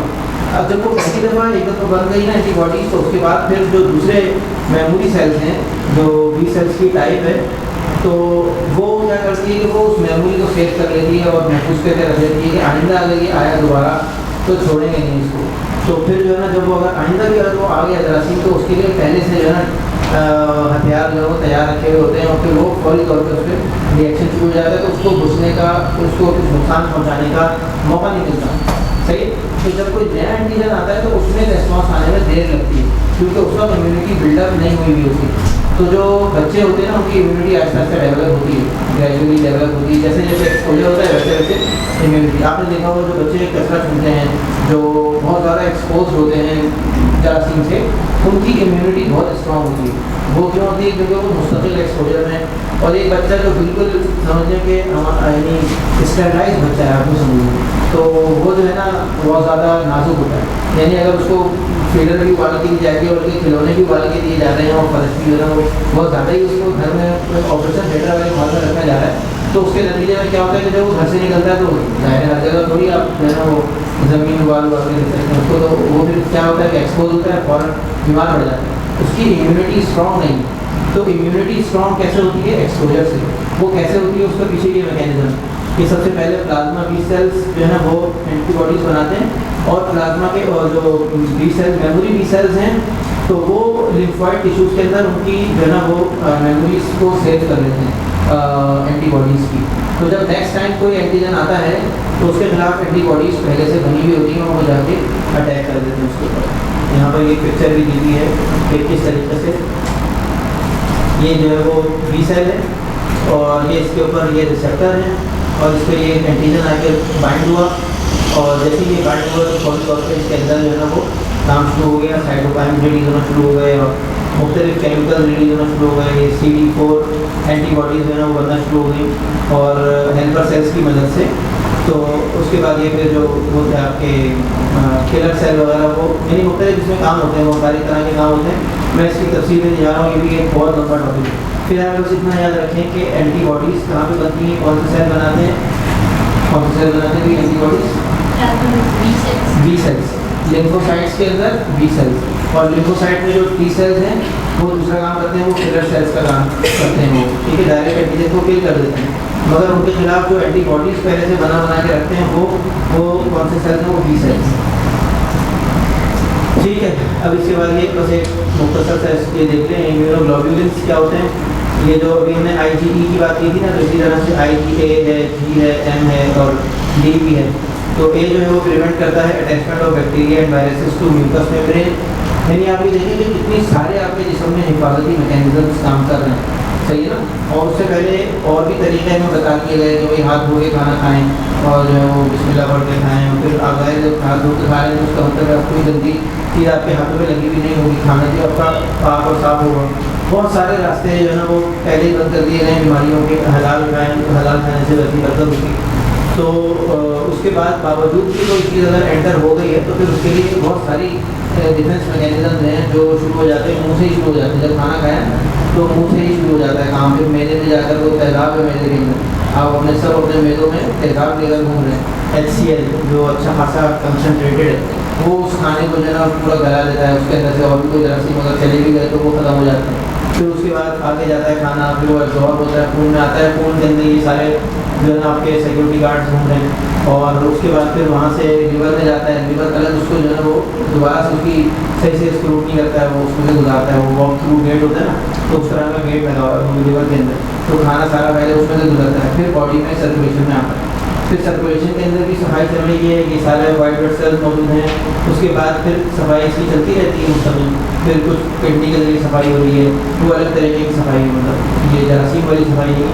तो बहुत सारे इन्हीं चीज़ों में आपके निज़ाम काम कर रहे हैं आपको ठीक रखने के लिए, यानी ये सारा काम सारी खिदमतें क्यों कर रही हैं, सारे हमारे जो बेचारे बगैर पैसों के सिक्योरिटी गार्ड हैं, हमसे कोई तनख्वाह भी नहीं लेते, तो ये सब क्यों कर रहे हैं, ताकि आप ठीक रहें। सारी चीज़ें इसलिए काम कर रही हैं, और ये तो आपके जिस्म के अंदर की चीज़ें हैं, और जिस्म से बाहर देखेंगे तो जिस्म से बाहर भी सारी चीज़ें आपकी खिदमत में लगी हुई हैं। सूरज अगर ना निकले तो आप तसव्वुर करें ज़िंदगी का, आपकी ज़िंदगी ही नहीं होगी, ना जो है ना पौधे होंगे, ना कोई उससे, ना कोई जो है ना आपके खेत चलने से लगेंगे, ना खाना होगा, कुछ भी नहीं होगा। और जो इतनी बहुत सारे जरासीम तो सूरज से खत्म हो जाते हैं, धूप से खत्म हो जाते हैं, तो पता नहीं क्या क्या चीज़ें हैं अल्लाह की नेमतें जो जिन्होंने हमें घेरा हुआ, और हम उसके अंदर मज़े उड़ा रहे हैं बस, बगैर किसी क्या कहना चाहिए उसके हक रखते हुए कि कोई हो ना कि भाई हमारा राइट है, हमने ही बनाई दुनिया, हमारा तो राइट है, हमारा कोई राइट ही नहीं, सब अल्लाह के लगे। तो ये सब कुछ हमारी खिदमत में, हमारे जिस्म के अंदर भी ये पूरी कायनात है, और हमारे जिस्म के बाहर भी ये पूरी कायनात है जो हमारी खिदमत में लगी हुई है। और क्यों लगी हुई है वो तो आप सबको पता ही, उसको मैं क्या एक्सप्लेन करूँ कि उसका मकसद क्या है। अल्लाह ताला ने बताया कि हमने तुम्हारे लिए मुसख्खर कर दिया, तो मुसख्खर कर दिया, और उसके बाद फिर क्या कहा है कि तुम्हारा क्या मकसद है, यानी ये सब तो मकसद बता दिए कि भाई इन सब का मकसद है तुम्हारी खिदमत करना है, इनको हमने तुम्हारे लिए मुसख्खर कर दिया। इसको मुसख्खर करने की जरूरत नहीं नए सिरे से कि आदमी नए सिरे से सोचे कि भाई मैं पहाड़ यहाँ रखूँ और दरिया ऐसे चलें और समंदर यहाँ होना चाहिए और पूरी दुनिया का पानी का निज़ाम ऐसे, ये सब अल्लाह ने बना दिया। हवा में इतनी ऑक्सीजन हो, इतनी नाइट्रोजन हो, ये अल्लाह ने बना दी, और धूप इतने वक्त आए, इतने वक्त में दुनिया घूम जाए, फिर इतनी देर धूप रहे, इतनी देर अंधेरा रहे, इतनी देर में आराम कर लें, ऐसा निज़ाम है ना कि आदमी अगर उसको और करता चला जाए तो अल्लाह ताला की अज़मत तो देखकर आदमी सजदे में गिर जाए, मतलब उससे कमरे तो बढ़ी नहीं। तो उसके बाद फिर आदमी सोचे भाई अल्लाह ताला ने ये सब मेरे लिए क्यों बनाया है, आपका जैसे पैदा होता है ना, तो फिर अल्लाह ताला ने उसका जवाब भी कुरान में दे दिया कि वमा खलक़्तुल जिन्ना वल इंसा इल्ला लियअबुदून, कि हमने इंसानों और जिनों को नहीं पैदा किया सिवाय इसलिए कि वो हमारी इबादत करें। और इबादत का मकसद जो मुराद हमारे दिनों में आता है ना, इबादत से सिर्फ नमाज़ पढ़ना या सिर्फ ये इबादत जो है बाकी वो करना, तो इबादत जो है वो बस ये हमारा लेक्चर कहीं और ही चला गया, लेकिन मैं चले आखिरी चीज़ें बताई दूँ। इबादत जो है ना वो आब्द से निकला है, और आब्द का मतलब होता है बंदा। जैसे आप नाम सुनते ना अब्दुल्ला, अल्लाह का बंदा, अब्दुर्रहमान, रहमान का बंदा, तो बंदा जो है ना वो मतलब है गुलाम। तो आप इबादत का मतलब है गुलामी, यानी अल्लाह ताला की गुलामी, अल्लाह ताला की गुलामी में ज़िंदगी गुजारें। तो गुलामी से क्या मुराद हुई, इससे मुराद है कि जो अल्लाह ताला ने हमें अहकामात भेजे हैं अपने अम्बिया के ज़रिए से कुरान की सूरत में हमारे पास तो मौजूद है, आखिरी नबी के दुपहर आप सल्लल्लाहु के दुपहर, तो उन अहकामात को आप सल्लल्लाहु के बताए हुए तरीक़ों के मुताबिक उसके ऊपर अमल करें, और फिर अब उसके उस निज़ाम ज़िंदगी के अंदर ढल जाएँ जो अल्लाह ताला हमसे चाहते हैं, ताकि जो असल जो ज़िंदगी है ना, ये सबको अल्लाह ने हमें बना के दे दिया, और उसके बारे में तो फरमा दिया कि ये किसी कोई हैसियत ही नहीं, ये सब कुछ अल्लाह ताला जो है, ये सब कुछ जो हमारे लिए बहुत बड़ी चीज़ है अल्लाह ताला के लिए कुछ भी नहीं। और अल्लाह ताला क़यामत वाले दिन इन सब चीज़ों को डिस्ट्रॉय कर देंगे, सब खत्म हो जाएंगे, पूरी ज़मीन खत्म हो जाएगी, मैदान बना देगी ज़मीन। तो असल तो उसके बाद कहानी शुरू होगी। अभी हम फिलहाल जो है इतना ही समझते हैं, यही बहुत है अभी फिलहाल। अच्छा जी, तो IgA क्या करता है, ये अटैचमेंट ऑफ बैक्टीरिया और वायरस को प्रिवेंट करता है। म्यूकस मेम्ब्रेन, पूरी बॉडी के जितनी भी म्यूकस मेम्ब्रेन है, म्यूकस मेम्ब्रेन कौन सी होती है, जैसे आपके नाक के अंदर से जो शुरू हो रही है, पूरा एरिया में ये यहाँ म्यूकस मेम्ब्रेन है इसके अंदर, और फिर जो गला की नाली है, फिर जो पूरी जगह की नाली है, जहाँ जहाँ भी वो म्यूकस प्रोड्यूस होता है तो म्यूकस मेम्ब्रेन कहलाती है वो, उस पूरी मेम्ब्रेन के ऊपर जो है ये आपका IgA मौजूद होता है बैक्टीरिया और वायरस को अटैच होने से बचाने के लिए। फिर IgG जो है ये इम्यून रिस्पॉन्स में प्रोड्यूस होता है। IgM जो है वो इंडिकेट करता है एक्यूट और रिसेंट इन्फेक्शंस, जो कि प्राइमरी इम्यून रिस्पॉन्स होता है किसी एंटीजन के खिलाफ, यानी कोई बॉडी में अगर एंटीजन दाखिल हो गया ना तो फौरी तौर पे IgM बढ़ जाएगा, ठीक है, फौरी तौर पे, थोड़ी देर के बाद कम हो जाएगा, ये फौरी इन्फेक्शन को शो करता है। और IgE जो है इसका अभी तक बहुत ज़्यादा अंडरस्टैंड नहीं किया जा सका है इसका जो फंक्शन है। IgE जो है हमने देखा ये कि एलर्जी के अंदर ये पड़ जाता है, तो उसकी डायग्नोसिस के अंदर ये हेल्पफुल होता है एलर्जी की डायग्नोसिस में। ठीक है, इसके बाद एक छोटी सी बात कि पस क्या होती है, आपने देखा होगा अक्सर पस निकलती है ना दस्तों से या कभी दानों से, तो होती क्या है, पस is the whitish yellow fluid formed in the infected tissue by the dead WBCs, bacteria और foreign bodies and cellular debris। इसके अंदर क्या होता है, डेड यानी जो WBCs आपके डेड हो चुके हैं तो उनकी लाशें होती हैं, बैक्टीरिया की होती हैं या जो भी फॉरेन पार्टिकल बॉडी में आया उसकी, और कुछ जो है ना वो सेल्स का कचरा भी होता है, तो इन्फ्लेमेशन के नतीजे में ये बनती है पस। तो डेड WBCs को कहते हैं पस सेल्स, ठीक है, पस सेल्स कहते हैं। इंग्लिश में पस यूज करते हैं। हाँ इंग्लिश में ठीक है, ये मैंने एक छोटी सी इसकी तस्वीर लगाई ताकि ज़्यादा आप लोगों को भी ना लगे। उसके बाद आगे चलते हैं, ये मुख्तलिफ लाइन्स ऑफ डिफेंस हैं बॉडी में, मैक्रोफेजेस हैं जैसे कि न्यूट्रोफिल इन्वेजन है, न्यूट्रोफिल इन्वेजन तो अलग चीज़ है कि अगर न्यूट्रोफिल बहुत ज़्यादा बढ़ जाए तो उसको हम कहते हैं न्यूट्रोफिलिया। सेकंड मैक्रोफेजेस इन्वेजन है, उसके बाद है फिर increases production of granulocytes and monocytes.